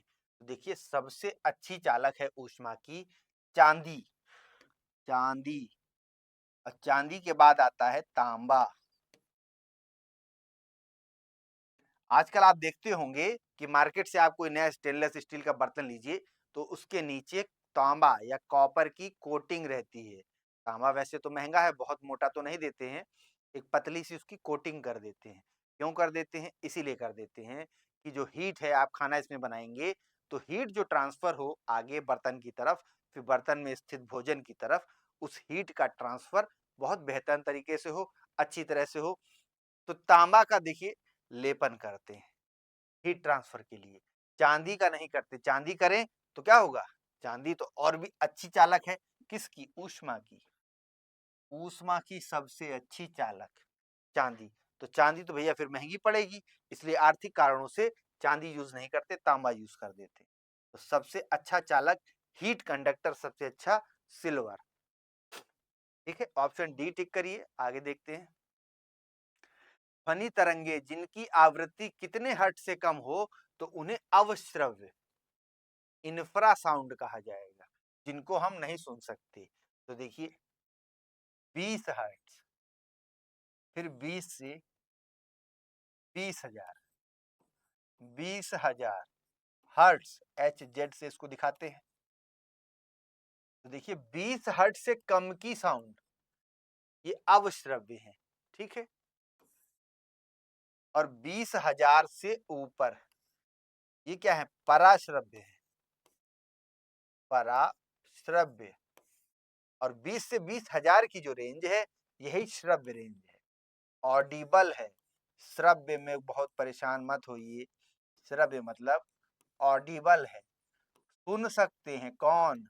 हम लोग यही रेंज की जो साउंड है इस फ्रीक्वेंसी की साउंड को ही सुन सकते हैं, 20 से 20,000 तक की, ठीक है। तो अवश्रव्य 20 हर्ट्ज से कम तो अवश्रव्य, इंफ्रासाउंड 20,000 से ऊपर तो पराश्रव्य या अल्ट्रासाउंड, ठीक है। इंग्लिश भी लिख देते हैं तो आप लोगों को ज्यादा के, पराश्रव्य मतलब अल्ट्रासाउंड, इंग्लिश भी जानते रहिए आप लोग। और 20 हर्ट्ज वाला यही है इंफ्रा साउंड। चलिए तो ऑप्शन डी इसमें टिक करिए, आगे देखते हैं। इनमें से कौन सा भूकंपीय तरंगों का एक प्रकार है? तो देखिए ये भूगोल का विषय है जो आ गया है किसमें, फिजिक्स में। तो भूकंपीय तरंगे 3 प्रकार की हैं, P wave, S wave, L wave. इसको हम लोग भूगोल में पूरा पढ़ेंगे, ये कौन से माध्यम से गुजरती है, ये कौन से माध्यम से, ये कौन से माध्यम से। तो देखिए इसमें पी तरंग दिया हुआ है, बाकी तो कोई बी और सी दिया हुआ है केवल। तो पी एस एल ये 3 भूकंपीय तरंगे हैं जिसमें से पी दिया हुआ है, तो पी तरंग बी ऑप्शन सही ऑप्शन है, ठीक है। आगे देखिए, ऊष्मा का सबसे बड़ा चालक आपसे पूछ रहा है। अभी हम लोगों ने बात किया था चांदी, चांदी क्या है, ऊष्मा का सबसे अच्छा चालक है। स्टेनलेस स्टील दिया हुआ है, नहीं, हम लोग स्टेनलेस स्टील के ज्यादा बर्तन यूज करते हैं इसलिए एग्जामिनर ने डाल दिया, लोगों को लगेगा हाँ सबसे अच्छा चालक यही है स्टेनलेस स्टील, लेकिन नहीं। तो आर्थिक कारणों से चांदी महंगी है और चांदी हम लोग यूज नहीं कर सकते, नहीं तो चांदी ही सबसे अच्छा होता खाना बनाने के लिए। ध्वनि जो कि एक यांत्रिक तरंग है, ठीक बात है, ध्वनि क्या है, एक मैकेनिकल वेव है, यांत्रिक तरंग है, मैकेनिकल, यांत्रिक रूप से ध्वनि तरंग गति करती है, इसीलिए तो ध्वनि तरंग को माध्यम चाहिए चलने के लिए। निर्वात में ध्वनि तरंग नहीं चल सकती। जैसे कि देखिए चंद्रमा पर वायुमंडल नहीं है, तो वहां अगर आपके बिल्कुल बगल में एक बम विस्फोट हो जाए तो आपको सुनाई नहीं देगा, दिखाई भले ही दे, प्रकाश है इसलिए दिखाई देगा लेकिन सुनाई नहीं देगा, ठीक है। क्यों नहीं सुनाई देगा? क्योंकि माध्यम ही नहीं है। ध्वनि तरंग को चलने के लिए कोई माध्यम तो चाहिए। आप कोई फोन लगा लीजिए, एक टेलीफोन, एक तार से कनेक्ट करके कान में लगा लीजिए, फोन के माध्यम से, मीडियम के माध्यम से अगर आ जाए कोई ध्वनि तब तो ठीक है। तो क्या है, ध्वनि जो कि एक यांत्रिक तरंग है किस माध्यम में यात्रा नहीं कर सकती, निर्वात में, वैक्यूम में यात्रा नहीं कर सकती, वैक्यूम में। निर्वात में कौन सी तरंग यात्रा कर लेगी, इलेक्ट्रोमैग्नेटिक वेव्स। इलेक्ट्रोमैग्नेटिक वेव्स के ही बहुत से भाग हैं, जैसे कि हमारा दृश्य प्रकाश, वाई gamma rays, X rays, UV rays, और फिर नीचे रेडियो वेव, माइक्रोवेव्स, इंफ्रावेव्स, ठीक है। तो देखिए इसीलिए अब निर्वात में ध्वनि तरंग तो जाएगी नहीं। अब कोई आदमी आपने भेज दिया मंगल ग्रह पे, उससे कैसे बात करिएगा? तो उसके लिए हम लोग यूज करते हैं रेडियो वेव्स, ठीक है। रेडियो वेव्स इलेक्ट्रोमैग्नेटिक वेव्स हैं, इनको माध्यम की कोई आवश्यकता नहीं है, निर्वात में भी यात्रा कर सकती हैं। और इसीलिए इलेक्ट्रोमैग्नेटिक वेव में तो आप कहेंगे बहुत सारी वेव है। सबसे ऊपर थी हमारी गामा रेस, गामा, फिर एक्स रेस, वही जो आपका एक्सरे होता है, फिर यूवी रेस, अल्ट्रावायलेट पराबैंगनी किरणें। पराबैंगनी देखिए क्यों कह रहे हैं, इसके बाद आ जाएगा दृश्य प्रकाश। दृश्य प्रकाश में क्या क्या है, विब ग्योर की हम लोगों ने बात किया था, VIBGYOR, violet, indigo, blue, green, yellow, orange, red. तो वायलेट मतलब बैगनी, तो इसलिए इसको पराबैंगनी कह रहे हैं, बैगनी से ऊपर वाली, पराबैंगनी। ये क्या है, फ्रीक्वेंसीज का घटता हुआ क्रम है। गामा रेस की फ्रीक्वेंसी यानी कि ऊर्जा बहुत अधिक है, फिर इससे कम एक्स रेस की, फिर यूवी रेस की, और देखिए तब भी यूवी रेस हमारे लिए कितना घातक है, ठीक है। तो गामा एक्स यूवी, उसके बाद ये दृश्य प्रकाश या विजिबल लाइट, और उसके बाद फिर देखिए रेड विबग्योर में ही आएगा, रेड सबसे नीचे, तो रेड इसी के नीचे कहते थे इंफ्रारेड। रेड से क्या है, इंफीरियर है, उससे कम इसकी फ्रीक्वेंसी है, ऊर्जा है, तो इंफ्रारेड, फिर माइक्रोवेव, और फिर सबसे लास्ट में रेडियो वेव। तो रेडियो वेव की फ्रीक्वेंसी है सबसे कम, तो फ्रीक्वेंसी और वेवलेंथ में अपोजिट रिलेशन होता है। फ्रीक्वेंसी वेवलेंथ के इनवर्सली प्रोपोर्शनल है या व्युत्क्रमानुपाती है, तो इसलिए फ्रीक्वेंसी कम तो वेवलेंथ ज्यादा, वेवलेंथ ज्यादा तो इस वेव से संचार बहुत ही उत्तम क्वालिटी का होगा, जितना हमारे पास सिस्टम उपलब्ध है उसमें से। इसीलिए हम रेडियो वेव्स का यूज करते हैं। देखिए हम जैसे मंगलयान छोड़ते हैं तो कैसे छोड़ते हैं, उसको पृथ्वी से छोड़ते हैं, फिर उसमें देखिए एक सीमित ऊर्जा की क्षमता है, तो उसको पृथ्वी की कक्षा में छोड़ते हैं, फिर धीरे धीरे क्या करते हैं, कक्षा में जब उसको गति कराते हैं तो उसका मोटर ऑफ कर दिया जाता है, ये रेडियो वेव के माध्यम से उसको हम ऑपरेट करते हैं, उसका मोटर बंद कर दिया, वो यात्रा करता रहेगा। फिर क्या करेंगे, मोटर स्टार्ट करेंगे, उसको तेज गति एक देंगे बाहर जाने के लिए, तो क्या होगा, वो बाहर जाएगा, फिर मोटर बंद कर देंगे तो बाहर की कक्षा में गति करता रहेगा। ऐसे करते करते पृथ्वी से उसकी दूरी को बढ़ाते जाते हैं, वो अपना गति करता रहता है, और मोटर देखिए अधिकांश समय बंद रहता है, क्योंकि उसमें इतनी ऊर्जा नहीं है, उसमें हम कोई बैटरी लगाएंगे वो कितने समय तक चलेगी। फिर पृथ्वी की बाहरी कक्षा में, जहां पृथ्वी की ग्रेविटी बहुत कम हो जाती है, फिर वहां एक बार फिर मोटर को स्टार्ट करते हैं, और वो पृथ्वी की कक्षा से बाहर जाता है, फिर मोटर को बंद कर देते हैं। अब उसको हमने जो गति दे दिया, देखिए वहां है निर्वात, वहां कोई भी प्रतिरोध काम नहीं कर रहा है, तो वो पिंड या जो सैटेलाइट है हमारा, मंगलयान है, चंद्रयान है, वो जिस गति पर हमने स्टार्ट करके छोड़ दिया, वो उसी गति पे यात्रा करता रहेगा उस अपने ग्रह की ओर। जब वहां नजदीक पहुंचने लगेगा, वहां पहुंच के हम फिर मोटर को स्टार्ट करेंगे, और धीरे धीरे उसकी कक्षा को फिर घटाते जाएंगे, वो उस ग्रह पर उतर जाएगा। यही प्रक्रिया है। ठीक है, तो हम लोग बात कर रहे थे किसकी, मैकेनिकल वेव की। तो मैकेनिकल वेव निर्वात में यात्रा नहीं कर सकती। चलिए, टीवी के रिमोट कंट्रोल में कौन सी तरंग प्रयोग की जाती है, तो यही है, देखिए अवरक्त, रक्त माने लाल, विबग्योर में, विबग्योर तो लाल रेड, इसके नीचे वाली जो की रंगे हैं यही तो है इंफ्रारेड, इंफ्रारेड या हिंदी में इसी को कहते हैं अवरक्त किरणें। इंफ्रारेड वेव्स पे ही काम करता है हमारा रिमोट, जो घरों में हमारे रिमोट है। ठीक है, अब देखिए कार का जो रिमोट होता है, आपने देखा रिमोट से कार आजकल लॉक हो जाती है, तो वो भी इंफ्रारेड पे काम करता था। लेकिन अभी हाल के समय में आप देखेंगे रेडियो वेव्स वाले हमारे रिमोट भी आने लगे। तो इंफ्रारेड पे जो काम करता था रिमोट, थोड़ा दूर रहे, थोड़ा दाएं बाएं रहे आप, तो रिमोट काम नहीं करता था। तो अब देखिए इंफ्रारेड की जगह रेडियो वेव्स वाले रिमोट आ गए। रेडियो वेव्स अभी आपने देखा अनंत दूरी तक जाती है, तो कहीं से भी आप ऑपरेट कर सकते हैं। ठीक है, तो अवरक्त तरंगे, ऑप्शन डी इसमें टिक करेंगे। आइए आगे बढ़ते हैं। अल्ट्रासोनिक तरंगों की आवृत्ति, अभी हम लोगों ने बात किया था 20 हर्ट्ज से लेकर 20,000, तो 20 से 20,000 ये तो हम सुन सकते हैं, ये श्रव्य रेंज है, और 20 से कम है तो इंफ्रासाउंड, 20,000 से अधिक है तो क्या है, पराश्रव्य, अल्ट्रासोनिक। ठीक है, 20 किलो हर्ट्ज दे दिया है, इसीलिए कंफ्यूजन हो रहा है। तो किलो 20 के कहिए या 20,000 कहिए, 1 किलो में 1,000, तो 20 किलो या 20,000। ठीक है, क्या टिक करेंगे इसमें, ऑप्शन डी। आगे देखिए, निम्न में से कौन सा ध्वनि तरंगों का एक लक्षण नहीं है। ध्वनि तरंगे प्रगामी होती हैं, ये बात सही है, यांत्रिक भी होती हैं, अनुदैर्ध्य मतलब लॉन्गिट्यूडिनल, लॉन्गिट्यूडिनल, देखिए तरंगों का ये प्रकार हैं दो, अनुदैर्ध्य तरंग, देखिए तरंग तो इस रूप में ही बढ़ती है, लेकिन तरंग की जो ये जो तरंग आगे बढ़ रही है, तो वास्तव में तरंग नहीं बल्कि जो माध्यम के कण है, माध्यम के कण है, वो अपनी माध्य अवस्था या मीन पोजीशन से क्या करते हैं, वाइब्रेट करते हैं, दोलन करते हैं।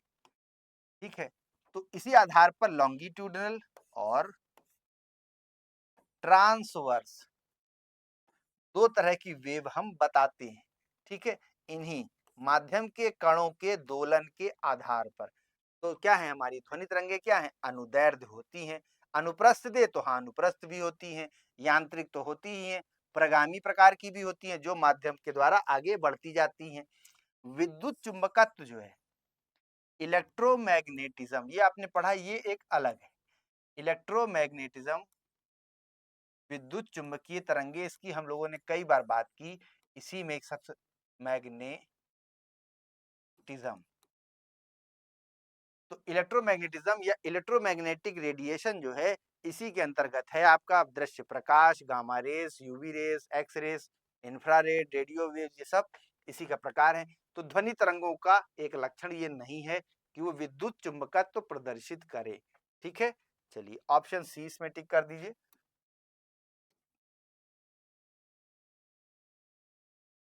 आगे देखिए, निम्न में से कौन सी ध्वनि तरंग की एक विशेषता नहीं है? तो ध्वनि तरंग की एक आवृत्ति होती है, आयाम होता है।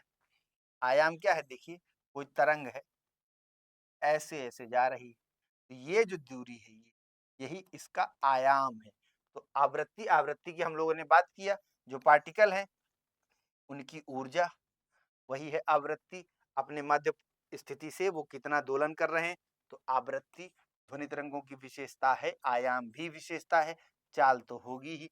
संपीडन, ये ध्वनि तरंगों की विशेषता नहीं, ठीक है।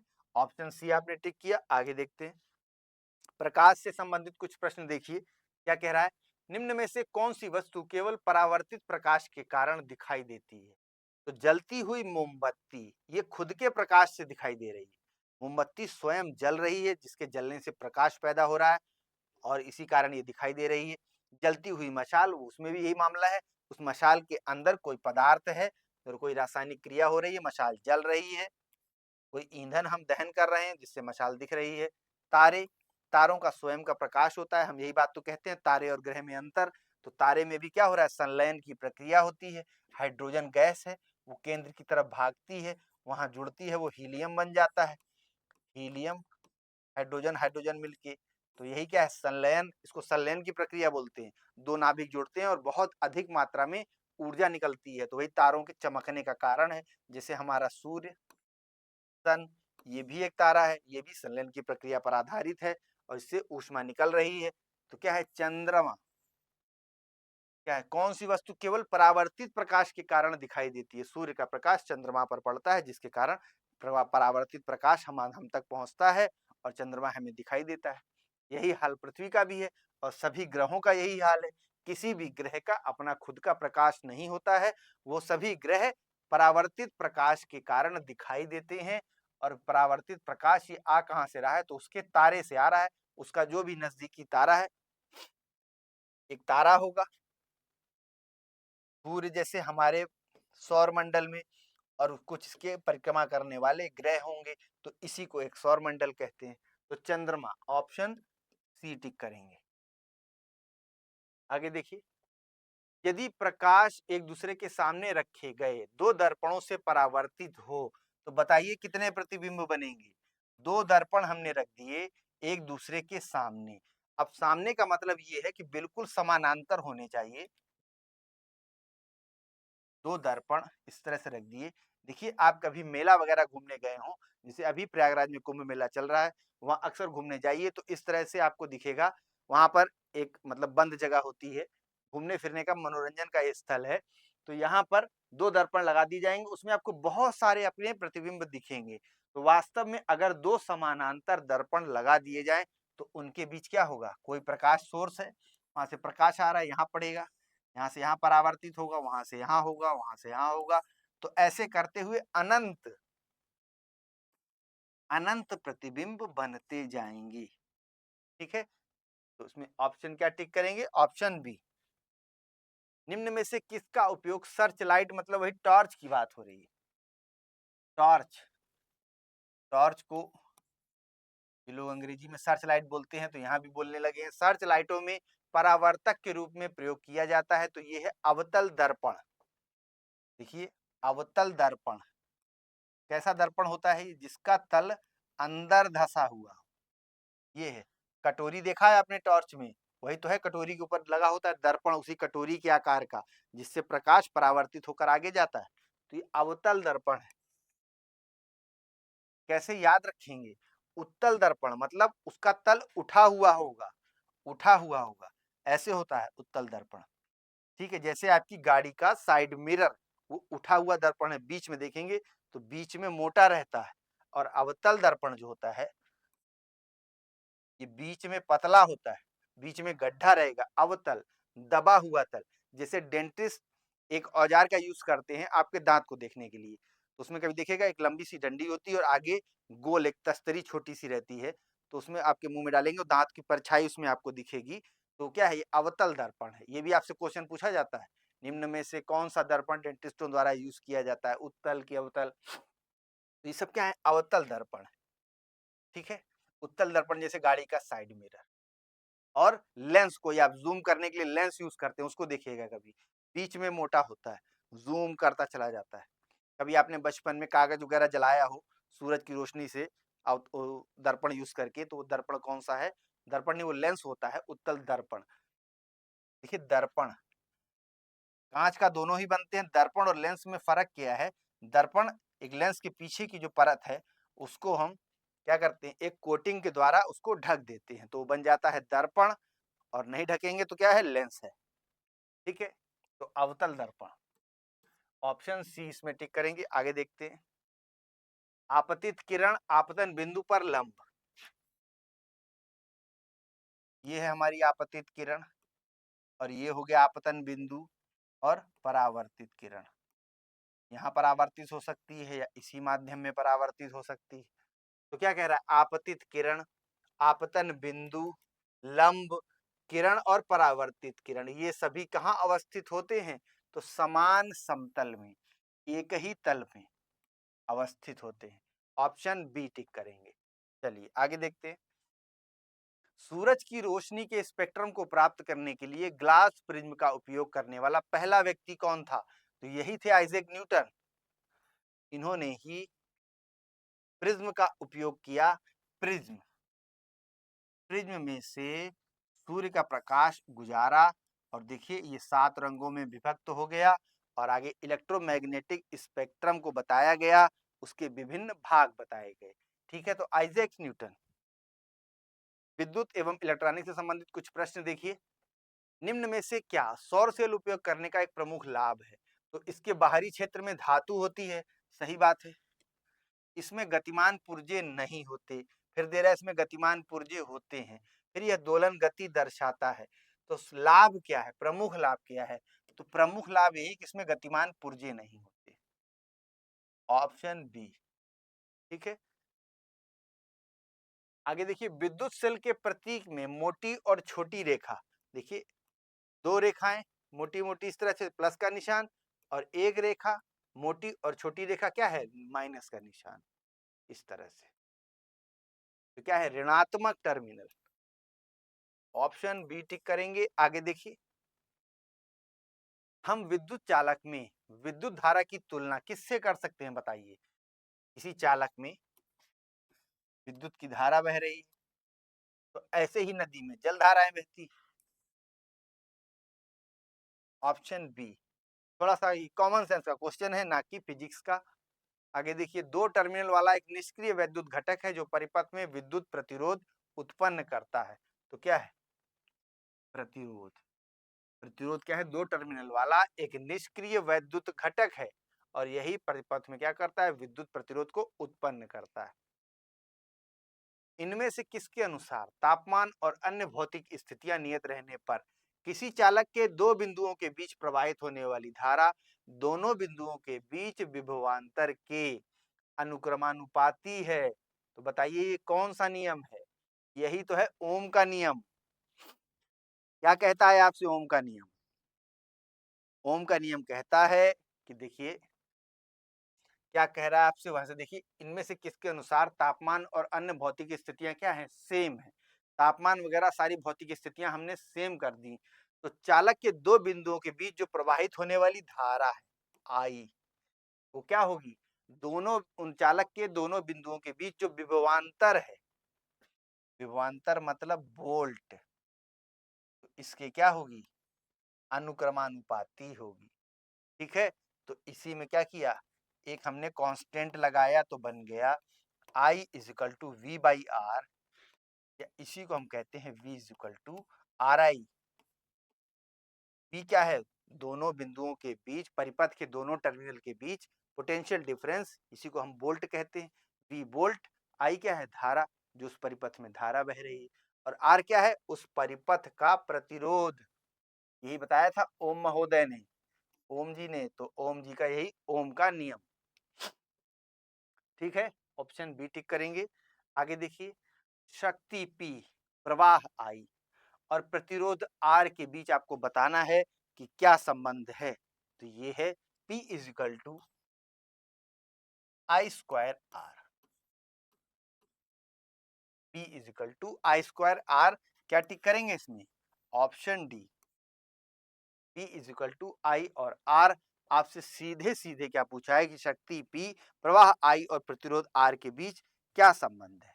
ठीक है, चलिए आगे बढ़ते हैं। सौर सेल का निर्माण करने के लिए किस तत्व या एलिमेंट का यूज किया जाता है, तो वो एलिमेंट है हमारा सिलिकॉन। सिलिकॉन, आप जानते हैं सिलिकॉन SI, इसका एटॉमिक नंबर है 14, 14 सिलिकॉन, सिलिकॉन। ठीक है, तो सिलिकॉन क्या है, ये सिलिका बालू में पाया जाता है, कांच की तरह होता है, चमकती है बालू, और देखिए उसी को पिघला विघला के अपना निकाल लेते हैं सिलिकॉन। सौर सेल का निर्माण करने के लिए सिलिकॉन का यूज किया जाता है। सौर सेल कैसे कार्य करता है, क्या ये रासायनिक ऊर्जा को ऊष्मीय ऊर्जा में बदल देता है, नहीं। जैसे आप कोई लकड़ी जलाइए, ठीक है, या कोई केमिकल जैसे पेट्रोल आप जला रहे हैं, तो क्या है, रासायनिक ऊर्जा ऊष्मीय ऊर्जा में बदल जा रही है, तो ऐसे सौर सेल नहीं कार्य करता। विद्युत ऊर्जा को प्रकाश ऊर्जा में बदल देगा, नहीं। विद्युत ऊर्जा को प्रकाश ऊर्जा में बदलता है, जैसे कि हमारा बल्ब, बल्ब क्या है, उसमें विद्युत हमने भेजा, वो बदल गई प्रकाश में। सौर ऊर्जा को विद्युत ऊर्जा में बदल देता है, हाँ ये बात सही है। और रासायनिक ऊर्जा को विद्युत ऊर्जा में बदल देगा, नहीं। ठीक है, सौर सेल कैसे काम करता है, उस पर सोलर रेडिएशन, सूर्य का प्रकाश पड़ता है, और वो प्रकाश से क्या होता है, उसके फ्री इलेक्ट्रॉन मूव करते हैं, इसी आधार पर हमारा सौर सेल बनाया गया है, तो उसमें धारा प्रवाहित होने लगती है, यही विद्युत ऊर्जा बन जाती है। चलिए, एलईडी शब्द का फुल फॉर्म आपसे पूछ रहा है, जिसके लिए 2014 में नोबेल प्राइज भी दिया गया, तो बता देंगे बिल्कुल, light emitting diode, light emitting diode, इसमें कोई दिक्कत नहीं। पारंपरिक ताप दीप्त बल्ब, वही पीला वाला बल्ब जो आप लेते थे 10-12 रुपए का, उसमें पूछ रहा है कि जो उसका फिलामेंट होता है वो किस धातु का बना होता है, ये टंगस्टन का बना होता है, टंगस्टन का। देखिए वो जो फिलामेंट है वो गर्म होगा, और फिलामेंट इस प्रकार का है कि उसका प्रतिरोध बहुत अधिक होता है, तो प्रतिरोध अधिक होने से क्या होता है, उसमें विद्युत ऊर्जा जो है वो भारी मात्रा में प्रकाश पैदा करती है, और देखिए पिघल ना जाए, प्रतिरोध अधिक होगा, हीट बहुत ज्यादा उसकी डेवलप होगी, तो वो फिलामेंट पिघल ना जाए, तो ऐसा फिलामेंट हमें चाहिए जिसका गलनांक क्या हो, बहुत हाई हो। तो टंगस्टन जो है करीब करीब 3140 या 3200, सोचिए 3000 डिग्री सेंटीग्रेड तक भी ये पिघलेगा नहीं, इसका इतना ज्यादा गलनांक है, तो इसीलिए हम फिलामेंट का यूज करते हैं। ठीक बात है, चलिए तो ऑप्शन सी टिक कर दीजिए। आगे देखते हैं, निम्न में से कौन सा वो साधारण उपकरण है जिसका उपयोग परिपथ को वियोजित करने या पूर्ण करने के लिए किया जाता है, तो स्विच लगाते हैं हम, पूरे घर में हमने परिपथ बना रखा है, तार फैलाया, मेन सोर्स से कमरे तक तार लाए, और इस परिपथ को हम जब भी चाहते हैं तो क्या कर देते हैं, वियोजित यानी ब्रेक कर देते हैं, और जब चाहते हैं तो इसे पूरा कर लेते हैं, तो स्विच के द्वारा हम ये काम करते हैं। ऑप्शन ए टिक करिए। आगे देखिए, उस उपकरण का नाम बताइए जो एक चालक में संभावित विभव अंतर बनाए रखने में मदद करता है, तो ये काम बैटरी करती है। बैटरी किसी भी परिपथ में एक फिक्स पोटेंशियल डिफरेंस को या विभवांतर को, विभव प्लस अंतर, विभवांतर, इसको बनाए रखने का काम बैटरी करती है। ठीक है, ऑप्शन डी टिक करेंगे। चुंबकत्व या मैग्नेटिज्म से संबंधित कुछ प्रश्न देखिए। चुंबकीय क्षेत्र की रेखाएं खींचने के लिए किस उपकरण का प्रयोग किया जाता है? तो ये उपकरण कंपास है। तो इसको दूसरी तरह से कह लीजिए कि चुंबकीय क्षेत्र की रेखाओं के आधार पर ही हमारा कंपास काम करता है। और देखिए कंपास का यूज करते हुए समुद्रों में, भीतरी समुद्रों में जहां रास्ता कहीं समझ में नहीं आता, वहां इसी कंपास के आधार पर हमारे जहाज आगे बढ़ते हैं, यात्राएं करते हैं, दाएं बाएं किधर मुड़ना है ये कंपास का यूज करके वो पता लगाते हैं। किसी बड़े मरुस्थल में जहां देखिए वहां भी कुछ दूर दूर तक कोई रेफरेंस पॉइंट हमें नहीं मिलता, तो कंपास का यूज करके हम आगे पीछे अपना होते हैं। कंपास जो है देखिए पृथ्वी का उत्तरी ध्रुव है, भौगोलिक उत्तरी ध्रुव, और भौगोलिक दक्षिणी ध्रुव भी है। ऐसे ही पृथ्वी का चुंबकीय उत्तरी ध्रुव है और चुंबकीय दक्षिणी ध्रुव है, जो हमारे भौगोलिक उत्तरी ध्रुव से थोड़ा पश्चिम में है। तो ठीक है, यही है हमारा उत्तरी और दक्षिणी ध्रुव। ये चुंबकीय ध्रुव है, पृथ्वी एक चुंबक की भांति कार्य करती है, तो चुंबकीय रेखाएं इस तरह से उत्तर से दक्षिण, दक्षिण से उत्तर जाती रहेंगी। तो इन्हीं चुंबकीय रेखाओं का यूज करते हुए हमें पता है कि हमारा उत्तर इधर है, दक्षिण इधर है, हमने बना लिया कंपास। ठीक है, चलिए आगे देखिए। नाभिकीय भौतिकी, न्यूक्लियर फिजिक्स से संबंधित कुछ प्रश्न हैं। नाभिकीय विखंडन की बात हो रही है, यहाँ ध्यान दीजिएगा। नाभिकीय संलयन नहीं है, ये फ्यूजन नहीं है, एटॉमिक फ्यूजन नहीं है, क्या है? विखंडन है। तो क्या कह रहा है इसके संदर्भ में देखिए, एक निम्न ऊर्जा परमाणु का नाभिक होता है, उस पर हम क्या करते हैं? उच्च ऊर्जा न्यूट्रॉनों की बौछार करते हैं। तो देखिए, उच्च ऊर्जा वाले न्यूट्रॉनों की बौछार हम नहीं करते हैं, हम बौछार करते हैं निम्न ऊर्जा वाले न्यूट्रॉनों की। ठीक है, निम्न ऊर्जा वाले न्यूट्रॉनों की। अपोजिट दे दिया है, अधिक ऊर्जा का नाभिक होता है, उसको हमें तोड़ना है, यही है विखंडन। ठीक है, इसी आधार पर हमारा एटम बॉम्ब बनाया गया है। नाभिक को हम तोड़ देंगे, बहुत बड़ी मात्रा में ऊर्जा मुक्त होगी। तो उच्च ऊर्जा न्यूट्रॉन नहीं, उच्च ऊर्जा नाभिक और निम्न ऊर्जा के न्यूट्रॉन। तो पहला कथन गलत है। दूसरा देखिए, उच्च ऊर्जा इलेक्ट्रॉनों और निम्न ऊर्जा न्यूट्रॉन का एक साथ आना नाभिकीय विखंडन कहलाता है। इलेक्ट्रॉन तो नाभिक में होते ही नहीं है, नाभिक के बाहर चक्कर लगाते हैं, तो इसलिए देखिए ये भी गलत, और इलेक्ट्रॉन का कोई काम भी नहीं है नाभिकीय विखंडन में। तीसरा कथन देखिए क्या कह रहा है, पढ़िए इसको। एक भारी परमाणु के नाभिक पर, ये बात सही है, भारी परमाणु लिया, भारी नाभिक लिया हमने, और उस पर निम्न ऊर्जा वाले न्यूट्रॉनों की बौछार करेंगे, तो क्या होगा? वो दो हल्के या दो से अधिक हल्के नाभिकों में टूट जाएगा। तो यही हो जाएगा नाभिकीय विखंडन। नाभिकीय विखंडन, देखिए तोड़ रहे हैं तो नाभिकीय विखंडन है, और दो नाभिकों को मिला देंगे तो हो जाएगा नाभिकीय संलयन, जिसके आधार पर तारों में ऊष्मा ऊर्जा उत्पन्न होती है, जैसे हमारा है सूरज। ठीक है, तो नाभिकीय संलयन, और नाभिकीय संलयन में जो ऊर्जा निकलेगी वो बहुत ज्यादा होगी नाभिकीय विखंडन की भी तुलना में। ठीक है, तो ऑप्शन डी भी देख लीजिए। निम्न ऊर्जा परमाणु के नाभिक, फिर से वही निम्न ऊर्जा नहीं, अधिक ऊर्जा वाले नाभिक हमें चाहिए, उन्हीं को हम तोड़ेंगे। तो ए बी डी तीनों गलत है, ऑप्शन सी सही। चलिए, अल्फा कण कह रहा है, अल्फा कण किसके द्विआवेशित यानी डबली चार्ज आयन होते हैं? तो देखिए, हीलियम का जो नाभिक हो, हीलियम का देखिए 2 एटॉमिक नंबर है, 4 इसका क्या है? एटॉमिक वेट है। प्रोटॉन प्लस न्यूट्रॉन तो एटॉमिक वेट, केवल प्रोटॉन तो 2। तो हीलियम के नाभिक को ही हम अल्फा कण कह देते हैं। अल्फा कण मतलब हीलियम का नाभिक या हीलियम। तो ठीक है, हीलियम 2He4। नाभिकीय संलयन आ गया। देखिए, इसके संबंध में आपको बताना है कौन सा कथन सही नहीं है। तो नाभिकीय विखंडन की तुलना में संलयन में क्या होता है? बहुत अधिक ऊर्जा उत्पन्न होती है। तो यही बात तो अभी हम लोग कर रहे थे, ये बात सही है। संलयन में जो ऊर्जा निकलेगी, सूरज से जो ऊर्जा निकलेगी वो बहुत जबरदस्त होगी। सूरज का उदाहरण क्यों? क्योंकि संलयन की क्रिया, नाभिकीय संलयन की क्रिया तारों में होती है, जैसे कि हमारा सूरज एक तारा है। इस प्रक्रिया का उपयोग परमाणु बम बनाने में किया जाता है। तो परमाणु बम बना है नाभिकीय विखंडन के आधार पर, तो यही कथन हमारा गलत है। आगे देखिए, इस प्रक्रिया द्वारा जो उत्पादित बिजली है किसके द्वारा? अगर हम नाभिकीय संलयन, देखिए हमने जो एटॉमिक पावर हाउस बना रखे हैं, वहां पर आपने सुना होगा कि यूरेनियम का उपयोग किया जाता है। यूरेनियम मतलब नाभिकीय विखंडन कर रहे हैं और हम बिजली पैदा कर रहे हैं। तो हम नाभिकीय संलयन से क्यों नहीं बिजली पैदा करते, जिसके द्वारा ऊर्जा बहुत ज्यादा निकलेगी, तो हम इसका यूज क्यों नहीं करते? तो इसीलिए क्योंकि वाणिज्यिक तौर पर ये क्या होती है, कम व्यवहार्य है।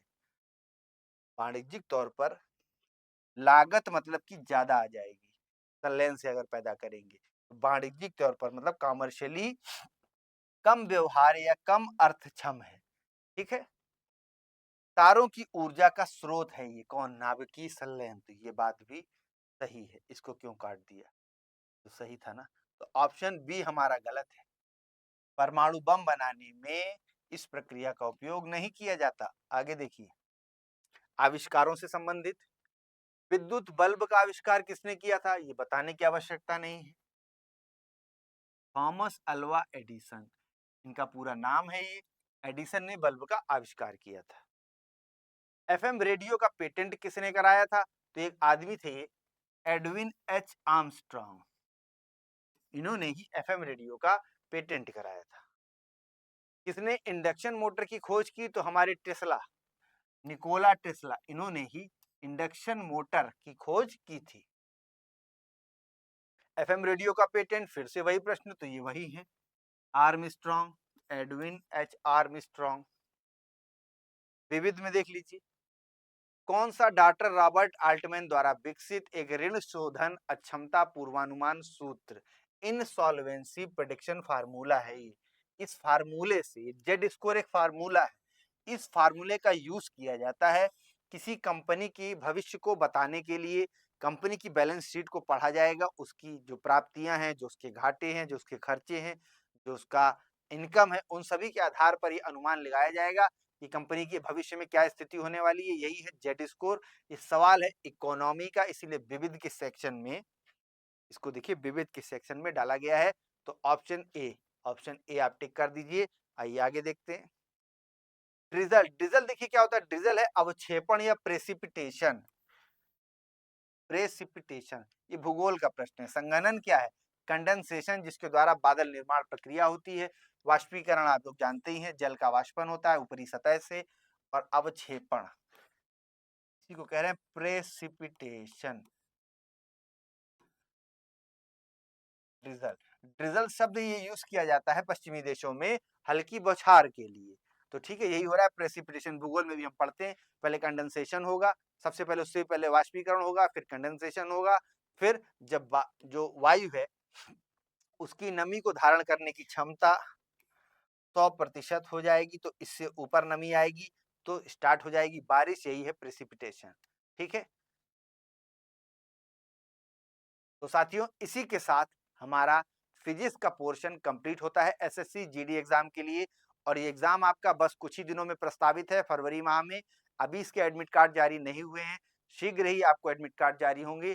तो तब तक हम लोग जल्दी से इसके सभी पोर्शंस को कंप्लीट करते हैं।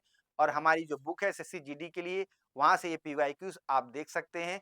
अब फिजिक्स के बाद हम लोगों का अगला टॉपिक है केमिस्ट्री। तो हम लोग नेक्स्ट क्लास में डिस्कस करेंगे केमिस्ट्री के पार्ट को। मिलते हैं अगली क्लास में। Thank you.